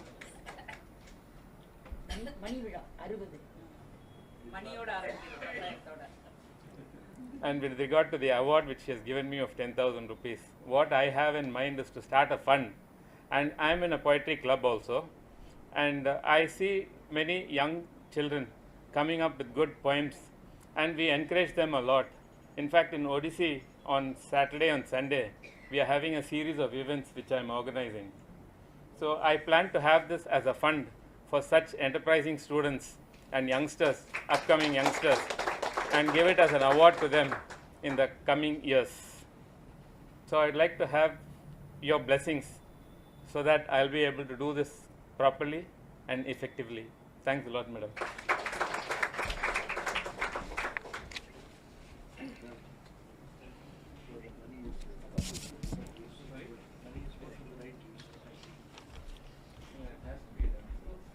நன்றி. சிறுகதை படைப்புலக சிற்பி ஐயா திரு சுந்தரராஜன் அவர்களே, இந்த இனிய மாலை பொழுதில் மாதாந்திர கூட்டம் இப்பொழுது இனிதே தொடங்க இருக்கிறது. தாரா பாரதியினுடைய படைப்புலகத்தை பற்றி நாம் ஒரு மணி நேரம் நம் நெஞ்சை முழுமையுமாக ஈரமாக்கிக் கொள்ள வேண்டிய ஒரு அரிய சூழல் வந்துவிட்டது நமக்கு இப்பொழுது. இந்த நிகழ்வுக்கு நாங்கள் பலமுறை இளைஞர்களை தமிழ் மேடைகளில் அவர்களை ஏற்றி அவர்களுக்கு மொழியின் மீது பற்றும், தாய்மொழியின் மீது அறிவும், இந்த தேசத்தின் மீது அன்பும் உருவாக்க வேண்டும் என்கிற வகையிலே இளைஞர்களை நாங்கள் மிக மிக உருவாக்கி கொண்டிருக்கிறோம். அதற்கெல்லாம் வித்தாக அமைந்த ஒரு பெருந்தகை எங்களுடைய வணக்கத்திற்குரிய சென்னை கம்பன் கழகத்தினுடைய செயலர் ஐயா திரு இலக்கிய வீதி இனியவன் அவர்கள். ஒரு அற்புதமான மாமனிதர். அவருடைய விநாயக நல்லூர் வேடந்தாங்கலில் எத்தனை எத்தனை எத்தனை படைப்புலக பறவைகளை அவர் உருவாக்கி இருக்கிறார். அயல்நாட்டு பறவைகளெல்லாம் வேடந்தாங்களுக்கு வந்துவிட்டு போயிடும் சீசனுக்கு. ஆனால் நிரந்தரமான படைப்பாளர்களை அவர் உருவாக்கிய ஒரு வேடந்தாங்கல் தான் அவருடைய பிறந்த ஊர், சொந்த ஊர், ஒரு கிராமம். அந்த கிராமத்தில் எதிர்கால இந்தியா கிராமங்களில் தான் வாழ்கிறது என்கிற மகாத்மா காந்தியினுடைய கனவை நினைவாக்கிய பெருந்தகை ஐயா திரு இலக்கிய வீதி இனியவன் அவர்கள் என்று சொல்லலாம். அவர்கள் கண்டுபிடித்த பல கம்பன் முத்துக்கள், கம்பனில் அரும்புகள், பல அரும்புகளை கண்டுபிடித்தோம். அப்படி கண்டுபிடித்த ஒரு முத்துதான் மணி என்கிற ஒரு இலக்கிய செல்வன். தாரா பாரதியின் படைப்புகளில் சமுதாய வீதி என்ற தலைப்பிலே இப்பொழுது பேச இருக்கின்றார்கள். மணி அவர்களும் அவருடைய வாழ்க்கை துணைவி திருமதி ரேகா மணி அவர்களும் கம்பன் கழகத்தில் பேச்சு போட்டிக்காக வந்தவர்கள். அந்த போட்டி மிக மிக நல்ல முறையில் வளர்ந்து அது காதலாக மாறி அதன் பிறகு ஒரு இல்வாழ்க்கை துணையாக மாறி இன்றைக்கு நறுமுகை என்ற ஒரு பெண் குழந்தை அவர்களுக்கு இருக்கிறது. அப்படிப்பட்ட ஒரு அற்புதமான இளைஞன் தமிழக அரசின் பல்வேறு வகைப்பட்ட நிகழ்வுகளில் தன்னை ஈடுபடுத்தி கொண்டிருக்கக்கூடிய ஒரு இளைஞன் கோ மணி. சென்னை ரெயின்போ பண்பலையின் அறிவிப்பாளர், அரசு நிகழ்ச்சியின் தொகுப்பாளர், ஸ்ரீ சேஷாத்ரி பள்ளியின் தமிழாசிரியர், சில கல்லூரிகளில் வருகை தருகிற பேராசிரியர்களுக்காக இவர் புத்தொழில் பயிற்சி வகுப்பையே எடுக்கிற அளவுக்கு இந்த இளைஞன் உருவாகியிருக்கிறார். சென்னை மாணவர் கம்பன் கழகத்தில் ஒரு இணைச் செயலாளர், முதல்வர் வணக்கத்திற்குரிய மறைந்த அமரர் வணக்கத்திற்குரிய அமரர் முதல்வர் ஜெயலலிதா அம்மையார் அவர்கள் கரத்தில் 1 சவரன் தங்கப் பதக்கத்தையும் பேச்சு போட்டிக்கான காச்சோலையும் பெற்ற பெருந்தகை. 5 முறை தமிழக அரசின் பேச்சு போட்டியில் வென்று 3 கவர்னர்களிடம் பரிசினை பெற்ற பெருந்தகை. தினத்தந்தி வழங்கிய சொல் அருவி, கம்பன் கழகம் வழங்கிய இளம் பேச்சாளர் விருது, உறவு சுரங்கம் வழங்கிய மதியொலி விருது என்று போன்ற பல விருதுகளை அவர் பெற்றிருக்கிறார் என்று சொல்லலாம். இப்பொழுதெல்லாம் தமிழகத்தில் விருதுகள் விற்கப்படுகின்றன என்று பல பேர் சொல்கிறார்கள். ஆனால் எங்கள் சென்னை கம்பன் கழகத்தில் மட்டும் விருது என்ற சொல்லை திருப்பி போட்டிங்கன்னா துருவின்னு வரும், விருதுன்னு போட்டிங்கன்னா துருவின்னு வரும். ஆனால் எங்கள் சென்னை கம்பன் கழகத்தில் மட்டும் எத்தனை ஆண்டுகள் ஆனாலும் அந்த விண்ணப்பத்தை அவர்கள் துருவி 2 வருஷம் பார்ப்பாங்க. அவங்க பார்க்கறதுக்கே 2 ஆண்டுகள் ஆகும். அதன் பிறகுதான் விருதுலாம் கிடைக்கும். அது போன்ற ஒரு கழகத்தில் இளையோர் விருது பெற்ற மாணவன் கோ மணி. வாருங்கள் மணி அவர்களே, இந்த இனிய மேடை உங்களுக்காக காத்திருக்கிறது. அன்பு நண்பர்களே, உங்கள் செவிகளை திறந்து வையுங்கள். செல்வன் கோ மணி இப்பொழுது செந்தமிழ் செழிக்க வருகிறான். அவனுடைய இனிய இலக்கிய உரை தொடங்குவதற்கு முன் வணக்கத்திற்குரிய நம்முடைய தொழிலதிபர் ஐயா திரு பழனிஜி பெரியசுவாமி ஐயா அவர்களின் கரத்தால் செல்வனுக்கு இப்பொழுது நாம் பொன்னாடை அணிவித்து சிறப்பு செய்யலாம்.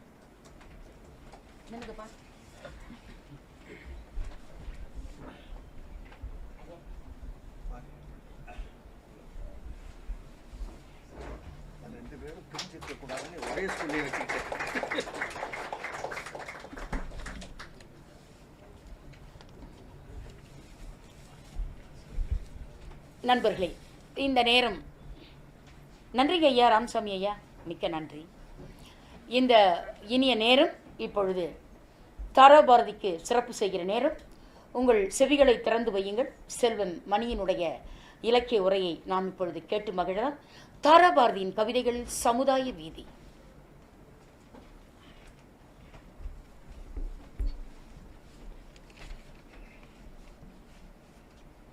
என்னை நன்றாய் இறைவன் படைத்தனன், தன்னை நன்றாய் தமிழ் செய்யுமாறு என்கிற தமிழ் பேரறிஞர்களின் பாதங்களை தொட்டு வணங்குகிறேன். நாளை நடக்க இருக்கிற சென்னை கம்பன் கழகத்தின் ஆண்டு விழாவினுடைய ஒரு முன்னோட்ட நிகழ்ச்சி போலவே இந்த அரங்கம் அமைந்திருப்பதை நான் உணர்கிறேன். ஏனென்றால் சென்னை கம்பன் கழகத்தில்தான் மேடையில் அமர வேண்டியவர்களெல்லாம் பார்வையாளர்களாக அமர்ந்திருப்பார்கள். அதை போல ஒரு தோற்றத்தை இங்கே பார்க்கிற போது மகிழ்ச்சியாகவும் நெகிழ்ச்சியாகவும் இருக்கிறது. இன்றைக்கி தாராபாரதியை பற்றி அவருடைய சமுதாய வீதி என்கிற தலைப்பை பேசுவதற்கு முன்பாக இந்த நிகழ்வை சொல்லிவிட்டு தொடங்கலாம் என்று நினைக்கிறேன். சிகாகோ மாநாட்டில் அம்மா இருக்கிறாங்க, உலகநாயகி அம்மா அவர்கள். தாராபாரதியினுடைய கடந்த மாத நிகழ்ச்சி முடிந்தவுடன் அங்கேருந்து பேசுகிறாங்க. கண்ணா மணி, அடுத்த மாதம் நீ பேசுகிற சமுதாய வீதி தலைப்பு அப்படின்ட்டாங்க. சொன்ன உடனே அவங்க ரொம்ப ஆர்வன்றதுனால மறுநாளே நான் கன்னிமாரா நூலகத்துக்கு சென்று அந்த புத்தகத்தை எடுத்து அதில் தாராபாரதிங்கிற பார்ட்டை எடுத்து நான் ஒரு புத்தகமாக அப்படி பண்ணிக்கிட்டேன். அவங்க வந்ததுக்கப்புறம் எனக்கு ஒரு புக்கு கொடுத்தாங்க. 2மே ஒரே மாதிரியான ஒரு தோற்றம். என்னன்னா பிளாக் அண்ட் ஒயிட்டில் இருந்து அவங்க கலரில் கொடுத்துருக்காங்க. மலர்மகன் ஐயா அவனுடைய தாட்டு என்னுடைய தாட்டு எவ்வளோ ஒற்றுமையாக இருக்கிறதுக்கு ஒரு உதாரணம் சொல்கிறேன். நான் பள்ளி பருவத்திலேருந்தே என்னை ரொம்ப தட்டி வளர்த்து பேச்சு போட்டிகளில் தமிழ்தான் எனக்கு வாழ்க்கை தந்தது, தமிழ்தான் எனக்கு இடத்தை தந்தது, தமிழ்தான் எனக்கு பணி தந்தது என்று பெருமையோடு நான் சொல்வதற்கு காரணம் இலக்கிய வீதி இனியவன் ஐயா, சாரதா நம்பி, ஆரூரன் அம்மா, இவங்கெல்லாம் இல்லைன்னா மணி இன்னைக்கு மேடை பிடிச்சி மைக்கு பிடிச்சி மேடையில் ஏறுறதே பெரிய ஒரு விஷயம். இதற்கு என்னை தகுதிப்படுத்தியவர்களை நெஞ்சம் நினைத்து நன்றியோடு நினைக்கிறேன். அம்மா உலகநாயகி அம்மா அவர்கள் நான் பள்ளி படிக்கிற காலகட்டத்தில் எங்கள் பள்ளிகளுக்கு சிறப்பு விருந்தினாக வந்தாங்க. அப்போதுலேருந்தே எனக்கு பழக்கம். ஆனால் அவங்களாம் நான் நேரில் அணுகிறதில்லை. பாரதியார் சங்க பேச்சு போட்டில் 4 முறை பரிசு பெற்றவன் நான். அதில் 4ஆவது முறை பரிசு பெறும்போது இவங்க சொன்னாங்க, ஏன்டா 4 முறை பரிசு வாங்கிட்டு ஒரு நல்ல சட்டை வாங்கி போட மாட்டியா அப்படின்னு கேட்டாங்க. அப்படி சொல்லிட்டு ஒரு 300 ரூபா என் பாக்கெட்டில் வச்சாங்க. அன்னைக்கே போயிட்டு நான் ஒரு சட்டை எடுத்துகிட்டு வந்துட்டு அந்த பாரதியார் சங்க நிகழ்ச்சிக்கு வருவோம், அம்மா நீங்கள் கொடுத்த சட்டை வாங்கிக்கிட்டேன் அப்படின்னு சொன்னேன். அது மாதிரி என்னை வளர்த்து அதை எப்படி சொல்கிறதுன்னு தெரியல, ரொம்ப நிகழ்ச்சியான ஒரு நினைவலைகள்லாம் நான் பகிர்ந்துக்கிறேன். அதை விட குறிப்பாக அந்த தாராபாரதி அவர்களுடைய நூலில் சமுதாய வீதி என்கிற தலைப்பை பார்க்குறதுக்கு முன்னாடி தாராபாரதி ஐயா அவருடைய அந்த அறிமுகத்தை நாம் பார்க்குறோம். எட்டயபுரத்து கவிஞன் விட்டு சென்ற மையின் மிச்சத்தை எடுத்துக்கொண்டு தொடங்குகிறேன்னு சொல்றாரு.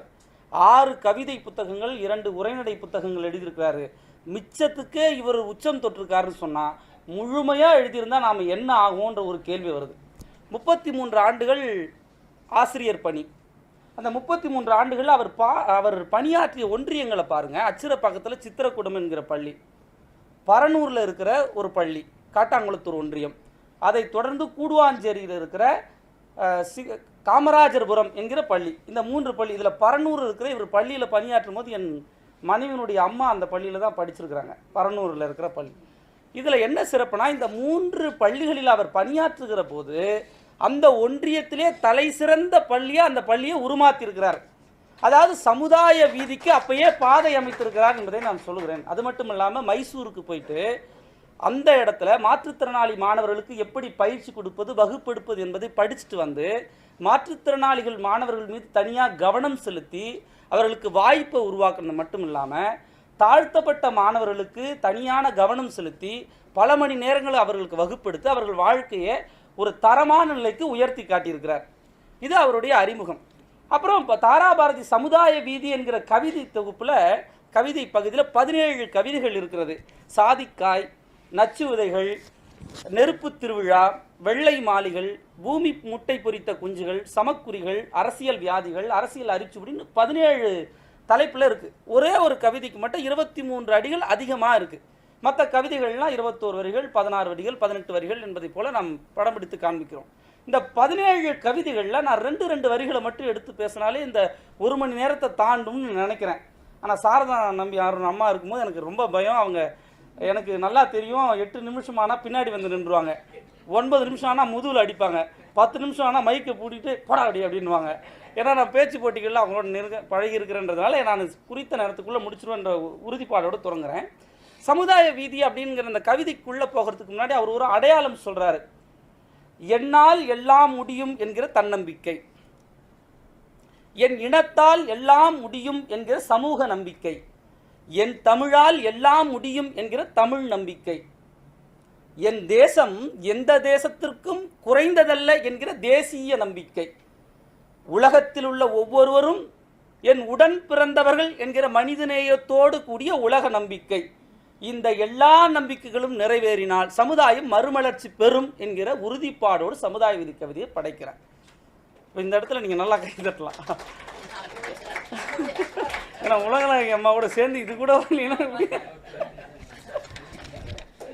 இப்போ இந்த கவிதைகளில் இலக்கிய விதி ஐயா சொல்கிறாரு, தன் கவிதை கைகளால் இந்த தரணியை தட்டி எழுப்பியவர்னு சொல்கிறார். மலர்மகன் ஐயா சொல்கிறாரு, எதுகையாய் பிறந்து மோனையாய் முந்தியவர். அப்புறம் சொல்கிறாரு, தாராபாரதி அவர்கள் இன்றைக்கு எல்லாருக்கும் தெரிமுகம் என்றால் இலக்கிய வீதி அறிமுகம், இளைய கவிஞர் பலருக்கு துறைமுகம். அது மட்டும் இல்லை, ஒரு வார்த்தை சும்மா சூடேற்ற மாதிரியான ஒரு வார்த்தையை போடுகிறார். துருப்பிடித்த வார்த்தைகளை தூரத் தள்ளி சுறுசுறுப்பு சொற்களுக்கு சூடேற்றியவர். இவருடைய கவிதை வரிகள் வீரியமிக்க சூரிய விதைகள் அப்படின்னு சொல்கிறார். இப்போ தாராபாரதியினுடைய கவிதைகளை பாருங்கள், எடுத்த உடனே அவர் எடுக்கிற தலைப்பு சமுதாய விதியில் சாதிக்காய் அப்படிங்கிற தலைப்பு. அந்த தலைப்பில் அவர் சொல்லுகிற சாதிக்காய் மருந்தாகும், சாதிக்காய் மருந்தாகும், சமுதாயத்தில் சாதிக்காய் எட்டிக்காய் போன்றதாகும். அதுக்கு பிறகு இருக்கிற கவிதைகள்லாம் பார்த்தா இன்றைக்கி இருக்கிற சமுதாயத்தை கரெக்டாக படம் பிடிச்சி காண்பிக்கிறான்னு சொல்லுது. ஏன்னா எனக்கு என்ன கவலைனா, இவர் இந்திய தேசம் விடுதலை அடைவதற்கு 6 மாதங்களுக்கு முன்பாக பிறந்திருக்கிறார். இவர் ஒரு 16 ஆண்டுகளுக்கு முன்பாக பிறந்திருந்தால் பாரதியினுடைய வரிகளை காட்டிலும் தாராபாரதியின் வரிகளுக்கு அவன் பயந்திருப்பான் வெள்ளையன் என்கிற உணர்வை என்னால் இந்த பாடல் வரிகள் மூலம் உணர முடிகிறது. அதை விட அடுத்த நச்சு விதைகள் என்கிற தலைப்பில் அவர் படம் பிடித்து காட்டுகிற ஒரு கவிதை, ஆதியிலே வந்ததல்ல சாதி பிரிவுகள், இந்த அசை நிலைகள் நடுவில் வந்த சூது பிரிவுகள், கருவறையில் வர்ணபேதம் போகவில்லையே, இங்கு கல்லறைகள் கூட ஒன்று சேரவில்லையே என்கிற அந்த இனவாதம் குறித்து அவருடைய பார்வை. தொடுகோடுகள் என்கிற தலைப்பில் அவர் பதிவு செய்கிற கவிதை, ஆதிக்குளம் அரிசனத்தை தொட்டால் போதும், ஆதிக்குளம் அரிசனத்தை தொட்டால் போதும் ஆண்களுக்கு தீட்டு வரும் இந்த நாட்டில், சேதி இது சிரிப்பல்ல. இப்படி சொன்னோடனே நமக்கு சிரிப்பு வரும்ல, சேதி இது சிரிப்பல்ல வயிற்றெரிச்சல் அப்படின்றார். என் வயிற்றுச்சலில் பாடுறேன் அப்படின்ற மாதிரி அந்த வரிகளாலே நமக்கு படம் பிடித்து காண்கிறார். அடுத்து பாருங்க, இது ஒரு நெருப்பு திருவிழான்னு வச்சுட்டு, தீட்டுப்பட்டால் தீர்த்த குளத்தில் மூழ்குவீர், தீர்த்த குளமும் தீட்டுப்பட்டால் என்ன செய்வீர், தீக்குளிக்க போவீரோ அப்படின்னு கேள்வி கேட்குறார். இதுக்கெல்லாம் நான் விளக்க சொல்கிறதுக்கு எனக்கு வயதோ அனுபவமோ பத்தாதுன்னு நான் நினைக்கிறேன். அப்புறம் அடுத்து வெள்ளை மாளிகை என்கிற தலைப்பில் வருகிற கவிதை. கொடியவர்கள் வைத்த தீ கூரைகளை சுட்டது, கொடியவர்கள் வைத்த தீ கூரைகளை சுட்டது, குடிசைகள் சூளையாகி குடும்பங்கள் வெந்தது, எந்த கட்டடத்தை எழுப்புவதற்கு தேவை என்று இந்த எலும்புகளை இங்கே குவித்தீர்கள் அப்படின்னு ஒரு புரட்சியை பாடுகிறார். அடுத்து பூமி முட்டை பொரித்த குஞ்சுகள். இப்போ நம்ம எல்லாரும் சொல்லுவோம் இல்லையா, வண்ணத்தால் வேறுபட்டு இருந்தாலும் கூட எல்லாரும் ரத்தத்தால் ஒரே ரத்தம் தான், ஒரே ரத்தத்தில் பிறந்தவர்கள் தான், ஒரே ரத்தம் தான் எல்லாருக்குமே, எல்லார் உடம்புலையும் வர்றது ஒரே ரத்தம் தான் அப்படின்னு எல்லாரும் பேசுகிறாங்க, எல்லா கவிஞர்களும் பேசுகிறாங்க. ஆனால் அவர் காலத்தில் இது ஒரு சர்ச்சை வந்திருக்கு போல. ஏன்னா ஒரே ரத்தம்னு சொல்ல முடியாது, சிலருக்கு ஏ பாசிட்டிவ், சிலருக்கு ஏ நெகட்டிவ், சிலருடைய ரத்தம் சிலருக்கு பொருந்தாது, சிலர் ரத்தத்தால் சிலருக்கு பிரச்சனை ஏற்படுது உண்டு. அதனால் ரத்தத்தாலே பல பிரச்சனை வருது, ரத்தத்தாலே யுத்தம் வருதுன்றது தெரிஞ்சதுனால அதை அவர் தொடவே இல்லை. சரி, அப்போ எல்லா மனிதர்களும் ஒன்றுன்னு சொல்கிறதுக்கு இவர் ஏதாவது ஒரு எடுத்துக்காட்டு சொன்னோம்ல. மனிதர்கள் உருவத்தால் வேறுபட்டிருக்காங்க, அவங்களுடைய நிறத்தால் வேறுபட்டிருக்காங்க, ரத்தத்தால் ஒன்றுபட்டாங்கன்னு பல பேர் சொல்லிட்டாங்க. இப்போ நம்ம அதை தொடக்கூடாது, ஏன்னா எல்லாரும் அது ரத்தத்துலேயும் மாறுபாடு இருக்குது. அதற்கு இவர் கையாளுகிற ஓமை ரொம்ப ஒரு வியப்பான ஒரு ஓமை, ரொம்ப ஆர்வத்தோடு நம்ம அதை அணுகலாம். வெள்ளை தோளில் பார் கருப்பு மச்சம், வெட்டி எரியேன் உனக்கு ஏன் அச்சம், வெளித்தோல் நிறங்களில் வேறுபட்டாலும், வெளித்தோல் நிறங்களில் வேறுபட்டாலும் வெள்ளை எலும்பே எல்லா உடலிலும். எலும்பு எல்லாருக்கும் வெள்ளை கலர் தானே, எலும்பு எல்லாருக்கும் ஒன்றா தானே இருக்குது, அப்புறம் என்ன வேறுபாடு அப்படின்னு கேட்குறேன். வெள்ளை உன்னுடல் வெள்ளையா, வெள்ளை உன்னுடல் வெள்ளையா விழும் நிழல், விலக்கி வைப்பாயா உனது நிழலை, இயலுமா நீங்காத உன் நிழலும் கருப்பு தானே, நிழலை செலவு செய்ய முடியுமா, பூமியில் வாழும் மனித பிஞ்சுகள் பூமி முட்டை பொரித்த குஞ்சுகள் அப்படின்னு முடிக்கிறார். அதை தான் நான் தொடக்கத்தில் அறிமுகத்தில் சொன்னேன். உலகத்தில் வாழ்கிற ஒவ்வொருவரும் உன் உடன் பிறந்தவர்கள் என்கிற உலக நம்பிக்கை உன்னிடத்தில் இருந்தால் இந்த சமுதாயத்தில் எந்த பிரச்சனையும் வராது அப்படின்னு. அப்புறம் சமயக்குறிகள் அப்படின்ட்டு ஒரு இடத்துல சொல்கிறாரு, பகல் வேடங்கள் உள்ளவரை பக்தி விளம்பர பொருளாகும், நகல்கள் அப்பால் நகர்ந்தால்தான் நம்பிக்கைகள் உருவாகும். இந்த போலி நகல்கள்லாம் முதல்ல விலகணும். இன்றைக்கி இருக்கிற சாமியார்கள்லாம் நம்ம பார்க்குறோம், 80 லட்ச ரூபா காரில் வராங்க. உன்னுடைய சாமி எதை துறந்தார்னு சொன்னால் அடிக்கடி காரின் கதவுகளை துறப்பதாலே அவர் துறவி அப்படின்னு பேசுகிறத பார்க்குறோம். ஆனால் பட்டினத்தார் இதற்கான இந்த பார்வை நம்ம பல கோணங்களில் சிந்திக்க வைக்கிறது. பட்டினத்தார் அழகாக சொல்கிறார் துறவிக்கான இலக்கணத்தை, பெய்போல் திரிந்து பிணம்போல் கிடந்து இட்ட பிச்சையெல்லாம் நாய்போல் அறிந்தி நரிபோல் உழன்று நன் மங்கையரை தாய்போல் கருதி தமறுபோல் தாய்மொழி சொல்லி செய்போல் இருப்பவர் கண்டீர் உண்மை ஞானம் தெளிந்தவரேன்னு பட்டினத்தார் சொல்கிறாரு. இவர் வேறு விதமாக துறவிக்கான இலக்கணத்தை சொல்கிறதா நம்மளால் புரிய முடிகிறது. நகல்களை விலக்கி வையுங்கள், ஒரே வார்த்தையிலே கவிஞர் சொல்லிட்டார். அடுத்து பாருங்கள், அரசியல் வியாதிகள் அப்படி சொன்ன உடனே நம்ம யாரை சொல்கிறாருன்னு புரியுது. ஆனால் என்னென்னா இந்த கவிதையை படிக்கும்போது இப்போ இருக்கிற நிலைமை இவர் சொல்கிறாரோன்ற ஒரு அச்சம் வருது. அதுதானே ஒரு கவிஞனுடைய இயல்பு. ஒரு கவிஞன் எழுதப்பட்ட காலத்தில் எழுதுகிற போது அவன் கடந்து வந்த காலத்தை அந்த கவிதையில் படம் பிடிக்க வேண்டும், நிகழ்காலத்தின் சூழல்களை அதில் வடிக்க வேண்டும், எதிர்காலத்திற்கு இந்த கவிதை இட்டு செல்வதற்கான பணிகளை அதில் தொடங்க வேண்டும். அதை இந்த கவிதையில் சொல்கிறார் பாருங்க.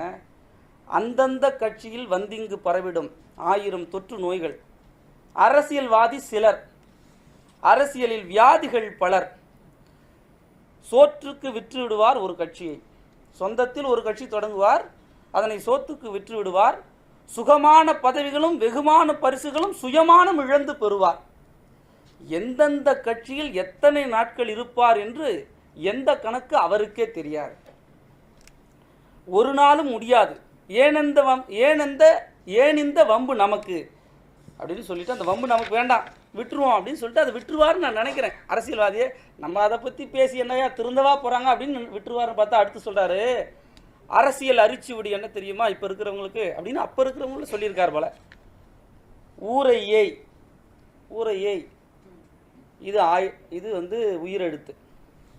சரி, அப்புறம் மெய் எழுத்து, உடம்பெல்லாம் பொய், அது மெய். அப்புறம் உயிர்மெய் எழுத்து, லஞ்சமும் ஊழலும் இவர்களுக்கு உயிர்மெய் எழுத்து. அப்புறம் ஆயுத எழுத்து ஒன்று இருக்குது, அதுக்கு என்ன நான் சொல்ல போகிறார் இவர், அடி உதை, அது ஆயுத எழுத்து. இப்போ இதை சொன்னாலே இந்த அரசியல் வியாதி, இவர் வந்து சிலர் அப்படின்னு ஒரு வார்த்தையை அழகாக எல்லா இடங்களிலும் பயன்படுத்துகிறார். ஏன்னா அப்பழுக்கற்ற நல்ல தலைவர்கள் இன்றைக்கும் இந்த மண்ணிலே வாழ்ந்து கொண்டிருக்கிறார்கள். அவர்களை அவர் ஒரு நாளும் அப்படி பேசுவதில்லை. ஏனென்றால் தாராபாரதியின் கவிதை வரிகளில் இந்த சமுதாய வீதி கவிதையை கடந்து போனவுடன் ஒரு தலைப்பு வருது. அந்த தலைப்பில் அப்பழுக்கற்ற அரசியல்வாதிகளை படம் பிடித்து காட்டியிருக்கிறார்.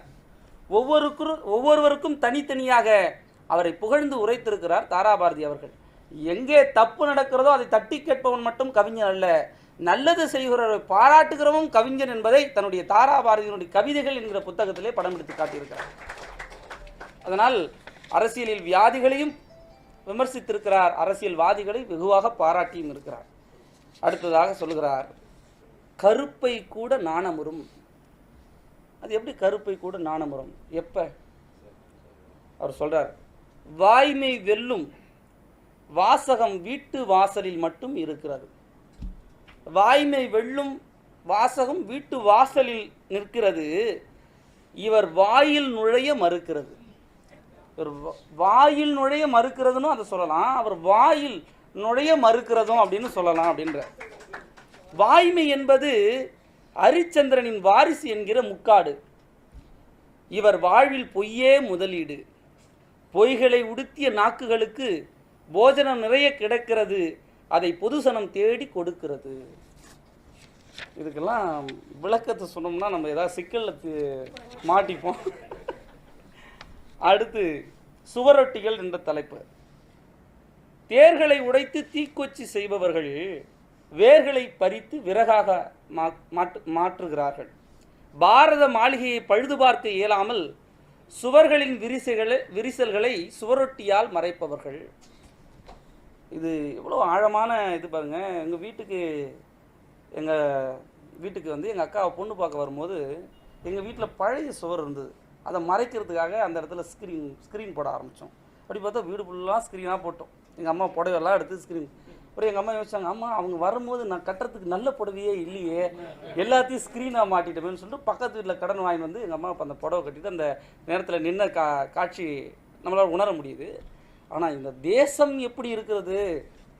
பாரத மாளிகையை பழுது பார்க்க இயலாமல் சுவர்களின் விரிசல்களை சுவரொட்டியால் மறைப்பவர்கள் நாம் என்றிருக்கிற ஒரு எவ்வளவு இழிவான நேரத்தில் நாம் இருந்திருக்கிறோம் என்பதை. அடுத்ததாக கள்ளழகர் சேவை அப்படின்ற ஒரு கவிதை. அது கற்றழகர் சேவை போல தோற்றமளிக்கிறது. அந்த கள்ளழகர், இந்த இழ் வந்து இரு மாதிரியான காட்சி. தலைவர்கள் மணிமுள் போல் தனி சுற்று போய் வருவார், நிலையில்லா தொண்டர்களோ நிமிடமுள் போல் சுழல்வார். தொண்டர்கள் படுகிற அவஸ்தை மாதிரி வேற யாராலையும் பெற முடியாது.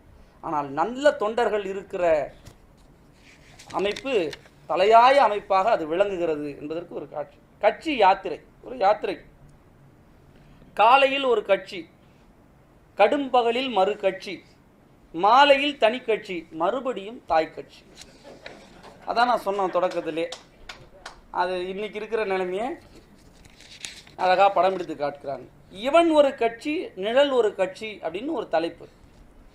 அதில் இந்த சமுதாய வீதி என்கிற அந்த கவிதை தொகுப்பில் 2 விதமான ஒரு சூழல்களை அவர் சொல்கிறார்.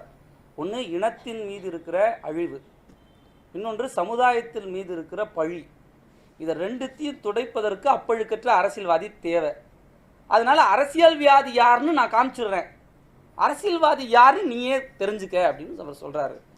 இவன் ஒரு கட்சி, நிழல் ஒரு கட்சின்றதில் அம்மா தாயே பாரத தேவி, அரசியல் என்பது மணியாரம், அரசியல் என்பது மணியாரம். அம்மம்மா உன் பிள்ளைகள் கையில், அதில்தான் எத்தனை அலங்கோலம். சும்மா இருப்பவனெல்லாம் நாட்டில் சொந்த கட்சி தொடங்குகிறான், சிம்மாசனத்தை ஏறுவதற்கு சிரசாசனங்கள் பழகுகிறான்.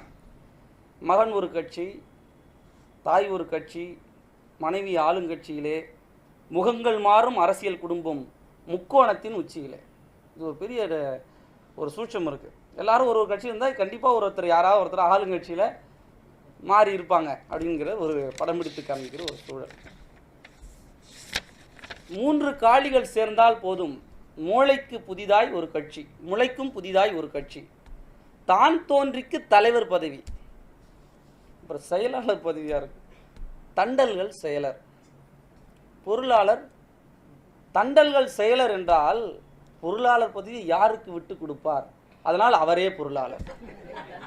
முக்காலிகளோ ஊரை ஏய்த்து நாற்காலிக்கு மாறுகையில் உட்கார்வதில் சிக்கல் வந்து ஒருவன் கட்சியை உடைக்கின்றான்.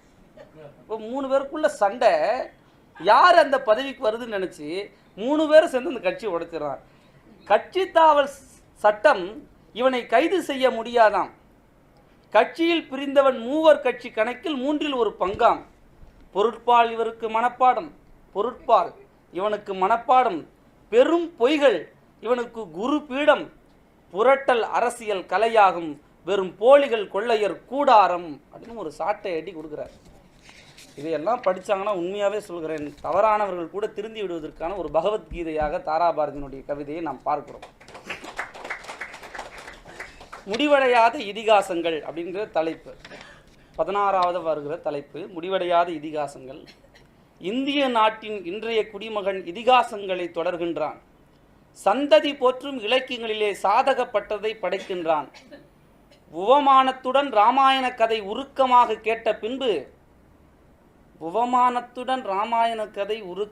கேட்ட பின்பு அவனவன் வீட்டு தோட்டங்களிலே அசோக வனங்கள் அமைக்கின்றான். அதை தொடர்ந்து வருகிற வரிகளை நீங்கள் வாய்ப்பு இருந்தால் தாராபாரதி கவிதையை எடுத்து படித்து பாருங்கள். ஏனென்றால் அதை சஸ்பென்ஸாக விடுறேன். அது என்ன வரிகள் என்பதை மேடையிலே சொல்வதற்கு எனக்கு ஒரு மாதிரியாக இருக்கிறது. ஏனென்றால் அவ்வளவு வலிமையாக அவர்களை சாடி இருக்கிறார் தவறு செய்கிறவர்கள்.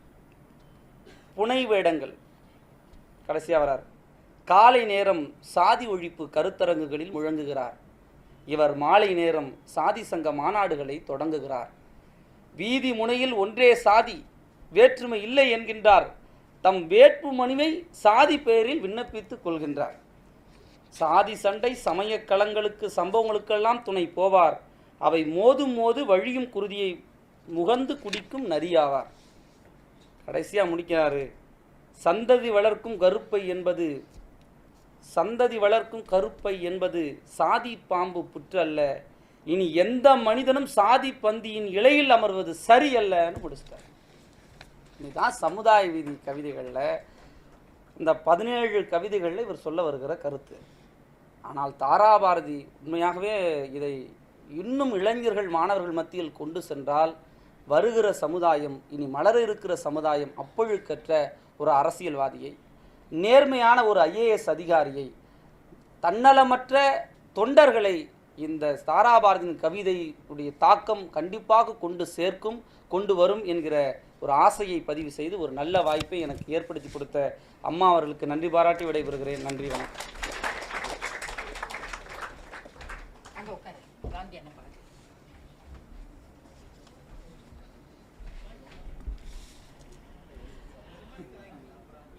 அவருக்கு கொடுத்த தலைப்பு சமுதாய வீதியில் மொத்தம் 17 கவிதை தான் அந்த தொகுப்பில். ஆனால் 17 கவிதைகளையும் மேற்கோளாக எடுத்து, அதிலும் குறிப்பாக தாராபாரதியினுடைய அரசியல் ஞானம், இன்றைக்கு எப்படி இருக்கிறது அரசியல் என்பதை அவர் காலகட்டத்தில் அவர் பாடிய கவிதைகள் இன்றைக்கும் பொருத்தமாக இருக்கின்றது. இன்றைக்கு இருக்கிற அரசியல் சூழலையும் எப்படி படம் பிடித்து காட்டுகிறது என்பதை மிக அழகான முறையிலே மணி அவர்கள் பேசினார்கள். அந்த கவிதைகளுடைய உட்குறிப்பை வைத்துக்கொண்டு இன்றைக்கு அவர் பொருளாதார நோக்கில், சமூகவியல் நோக்கில், அறிவியல் நோக்கில், அறவியல் நோக்கில், கல்வியல் நோக்கில் இப்படியெல்லாம் பார்த்திருப்பாரே ஆனால் 1 மணி நேரம் அவரால் பேசியிருக்க முடியும். அந்த கவிதையை இப்படி பார்வையில் பார்க்கணும். சின்ன குழந்தை தானே, இனிமேல் தெரிஞ்சுப்பார் அவர். அதாவது அவருக்கு கொடுக்கப்பட்ட மணித்துளிகள் 40 மணித்துளிகள். இந்த 40 மணித்துளிகளை இந்த 17 கவிதை அவர் எப்படி கொண்டு போகணும், இதுக்கு தான் கவிதைக்கு உண்மையான திறனாய்வு இன்டர்பிரிட்டேஷன். அதாவது தன்னுடைய உணர்வுகளை சமூக உணர்வுகளோடு புகுத்தி கருத்து விளக்க வந்த கற்பனையாக கவிதைகளை கொண்டு செல்வது. அந்த நிலையிலே அவர் அந்த கவிதையை கொண்டு போயிருந்தார் இன்னும் சற்று சுவாரஸ்யமாக இருந்திருக்கும். அந்த அனுபவம் இன்னும் அவர் கற்றுக்கொள்வார். ஆனால் தாராபாரதியினுடைய படைப்பு இந்த 17 கவிதைக்குள் அவர் எதை உள்ளடக்கி வைக்கிறார் என்று எண்ணுகிற போது, கவிதை என்பது உருவம், வடிவம், பொருள் என்கிற அமைப்பிலே இருக்க வேண்டும். ஆனால் தாராபாரதி எதை எழுதினாலும் மரபு கவிதையிலே எழுதக்கூடிய ஆற்றலுடையவர். அவரிடத்திலே மரபு, புகுந்துழையாடிய மரபு, உரை வீச்சு என்ற ஒரு புதிய இலக்கிய வடிவத்தை கொண்டு வந்த ஒரு பெருந்தகை. உரை வீச்சு என்கிற ஒரு புதிய இலக்கிய வடிவம். இந்த இலக்கிய வடிவம் எப்படி இருக்கும் என்று தேடி பார்த்துட்ட பொழுது, தாராபாரதிக்கு முன்னும் தாராபாரதிக்கு பின்னும் உரை வீச்சு என்ற இந்த இலக்கிய வடிவத்தை யாருமே பயன்படுத்த முடியவில்லை. சற்று முயற்சி எடுத்தார் திரு வலம்புரி ஜான் அவர்கள், முயற்சி எடுத்தார்கள். அதனால் அவருக்கு உரைவேந்தர் என்ற சொல் ஆட்சியே கிடைத்தது. அவருக்கு ஒரு பெரிய பட்டம் தமிழக மக்கள் கொடுத்தார்கள். அப்படிப்பட்ட ஒரு நிலையில் அவர் உரை வீச்சை கொண்டு வந்தார் மேடை பேச்சில். ஆனால் கவிதை வரலாற்றில் அவர் கொண்டு வர முடியவில்லை. அந்த பணியை யார் இன்னும் செய்யவில்லை, இன்னும் யார் அதை செய்தார்கள் என்று ஆய்வுக்கு போகிற பொழுது, டெல்லி தமிழ்ச்சங்கத்தில் பணியாற்றிய ஐயா திரு சாலை இளந்திரையன் அவர்கள் இந்த உரை வீச்சு என்ற அமைப்பை வைத்து பல புத்தகங்களை கொண்டு வந்தார்கள். அவர்கள் வாழ்க்கை துணைவியார் திருமதி சாலினி இளந்திரையன் அவர்களும் இந்த உரை வீச்சுக்காக மிகப்பெரிய இலக்கிய வடிவத்தை கொண்டு வந்து கொடுத்தார்கள். அவர்கள் கொடுத்த வண்ணங்களும் எண்ணங்களும் தான் தமிழ்நாட்டிலேயே மிகப்பெரிய உரை வீச்சாக இருந்தது. அவர்கள் எழுதிய நூல் வண்ணங்களும் எண்ணங்களும் என்ற நூல் திருமதி சாலினி இளந்திரையன் அவர்கள் டெல்லியில் உள்ள வெங்கடேஸ்வரா பல்கலைக்கழகத்தில் அவர்கள் தமிழ்துறை தலைவராக பணியாற்றினார்கள். திரு சாலை இளந்திரையன் அவர்களும் அங்கே பணியாற்றினார்கள். அவர்கள் இருவரும் கொடுத்த பகுதி தான் எண்ணங்களும் வண்ணங்களும் என்ற பகுதி.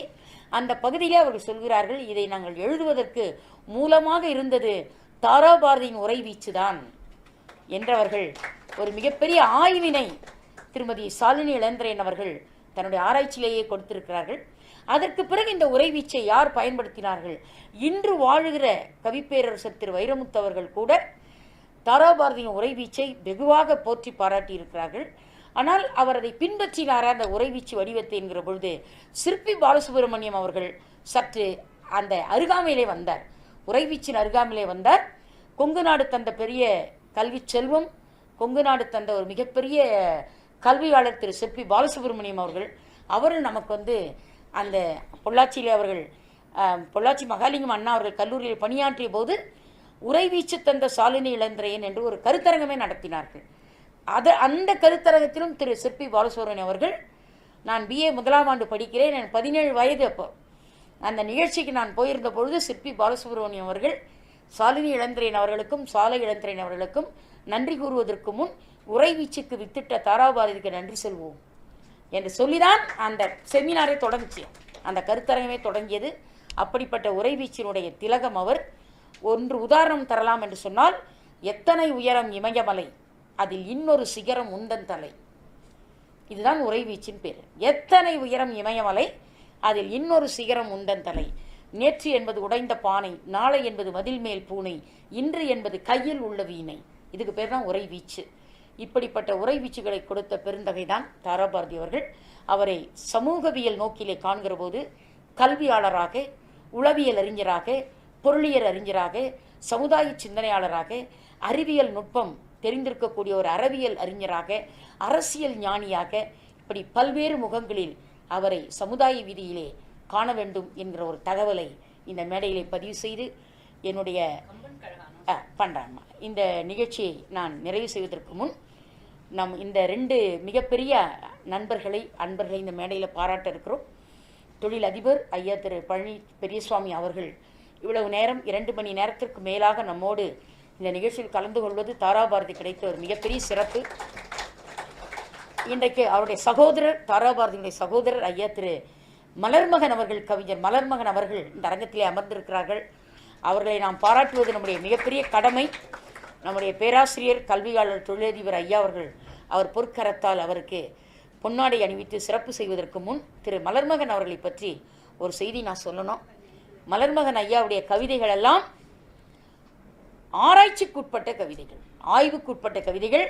ஒரு முறை அவர் நம்முடைய சென்னை கம்பன் கழகத்தில் ஒரு மிக மிக அருமையான ஒரு தலைப்பு, அண்ணன் பழனிஜி பெரியசுவாமி அண்ணா ரொம்ப என்ஜாய் பண்ணுவாங்க, அவருக்காக இந்த செய்தி சொல்கிறேன் நான். ஒரு அற்புதமான ஒரு கவிதை மலர்மகன் அவர்கள் படைத்தார்கள். அது என்ன தலைப்பு என்று கேட்டால், கூனியை பற்றியும் கைகையை பற்றியும் அந்த கவிதை. கூனியை பற்றிய கவிதை அது. அந்த கவிதையில் அண்ணா சொல்கிறாங்க, கூனியை எல்லோரும் இன்று வரை ராமாயணம் படிக்கிறவரும் கூனியை திட்டித்திருக்கிறோம். திட்டித்திருக்கிற கூனி ஒரு நாள் அப்படியே இந்த மண்ணுலக மக்களை காண்பதற்காக ஒரு உலா வருகிறாள். இது அண்ணாவின் கற்பனை. காண்பதற்காக உலா வருகிறாள். வந்த கூனி தெரியாமல் கம்மன் கழக அரங்கத்துக்குள்ளே வந்து விட்டாள். மலர்மகன் கவிதையை கூனியே உட்கார்ந்து கேட்கிறாள். அதுபோல் ஒரு கற்பனை.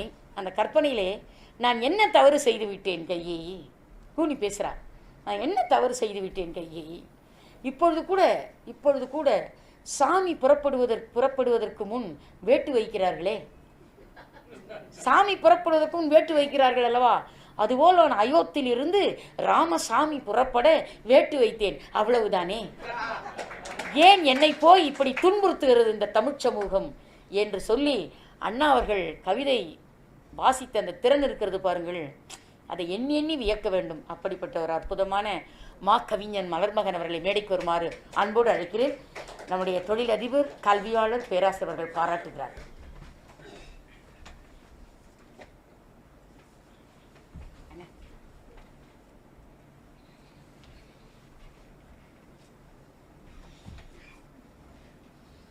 நாளையிலிருந்து 3 நாட்கள் தமிழகத்தில் மறக்க முடியாத நாட்கள்.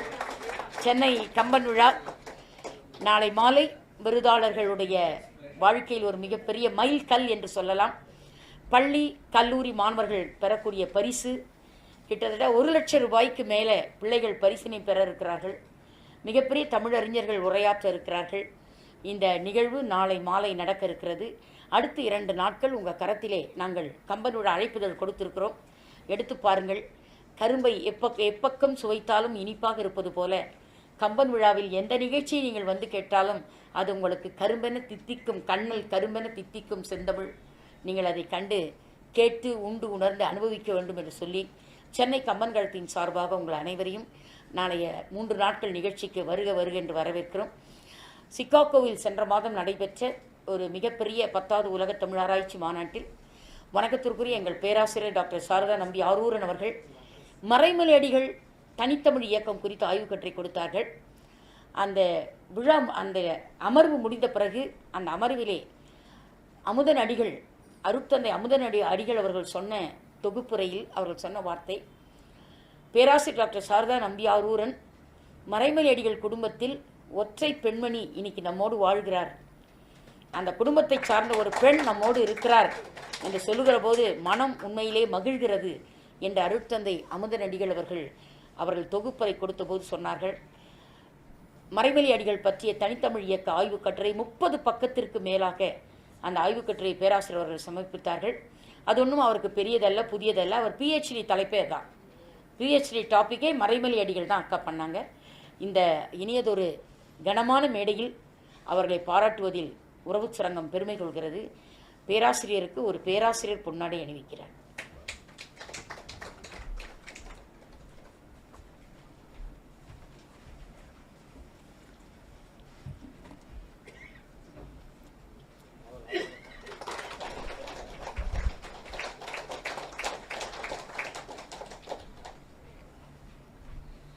நண்பர்களே, ஒரு அறிவிப்போடு நம்முடைய நிகழ்ச்சி நிறைவு பெறுகிறது. அடுத்த மாத தாராபாரதியினுடைய கூட்டம் நமக்கு அடுத்த மாதம் செப்டம்பர் 12ஆம் தேதி பொன்மாலை பொழுது 6:30 மணிக்கு நிகழ்ச்சி தொடங்க இருக்கிறது. இரவு 8 மணிக்கு நிகழ்ச்சி முடிந்துவிடும். இந்த இனிய நிகழ்வில் சென்னை ஸ்டெல்லா மேரிஸ் கல்லூரியில் கடந்த 12 ஆண்டுகளுக்கு மேலாக பேராசிரியராக பணியாற்றிய பேராசிரியர் டாக்டர் விஜயலட்சுமி ராமசுவாமி அவர்கள் இங்கே வந்திருக்கிறார்கள். பேராசிரியர் அவர்கள் அடுத்த மாதம் இந்த சிறப்புரையை தர இருக்கிறார்கள். மிக மிக ஒரு மென்மையும் பணிவும் கலந்த ஒரு பேராசிரியர் அவங்க.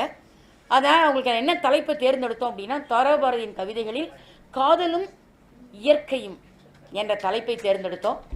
ஆக எங்கே இயற்கை போற்றப்படுகிறதோ அங்கே காதல் இயற்கையாக இருக்கும், அது கோர்ட்டு வாசல் வரைக்கும் வராது என்கிற வகையிலே தாராபாரதியுடைய சிந்தனையில் காதலை பற்றியும் இயற்கையை பற்றியும் அவர்கள் சொற்பொழிவு ஆற்ற இருக்கிறார்கள். பேராசிரியர் விஜயலட்சுமி ராமசாமி அவர்களுக்கு எந்த விதமான அறிமுகமும் தேவையில்லை. அவர்கள் ஒரு மிகச்சிறந்த ஒரு சொற்பொழிவாளர், மிகச்சிறந்த எழுத்தாளர், மிகச்சிறந்த பேராசிரியர். அடுத்த மாதம் அவருடைய உரையை நாம் கேட்க இருக்கிறோம். அன்றைக்கு வானொலி அண்ணா என்று நாங்கள்லாம் போற்றி மகிழ்கிற வணக்கத்திற்குரிய திரு ஞானப்பிரகாசம் அவர்களுக்கு அந்த பொன்மாலை பொழுது தாராபாரதியின் படைப்புலக சிற்பி விருது வழங்க இருக்கின்றோம். உங்கள் வருகை தாராபாரதிக்கு நாம் செய்கிற பெருமை. இந்த நிகழ்ச்சியினுடைய சிறப்பு உங்கள் வருகைதான். உங்கள் பாதங்களை குனிந்து பாருங்கள். உலகநாயகி நன்றி மலர்கள் வந்து சேர்ந்திருக்கும். நன்றி, வணக்கம். நிகழ்ச்சி நிறைவாக வாழிய செந்தமிழ்.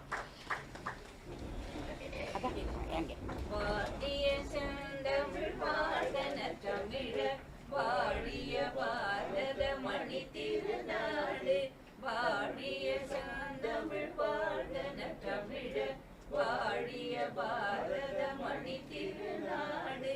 Vande Mataram, Vande Mataram, Vande Mataram.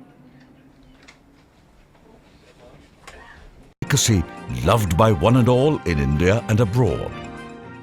Even before the phrase corporate social responsibility gained significance, it was textured into the group's value systems. And today, this phrase has been redefined by Mr. Murali as citizen social responsibility. Chennai 365, an effort by SKS in association with social, sports and cultural bodies to do good to a vibrant Chennai. To Sri Krishna Sweets, it's no mere rule. It's not just an act. It's every citizen's social responsibility. After all, we make a living by what we get, but we make a life by what we give. And in the process, create a world where life's best bonds are built with love and care. And in time, they will become our strongest bond.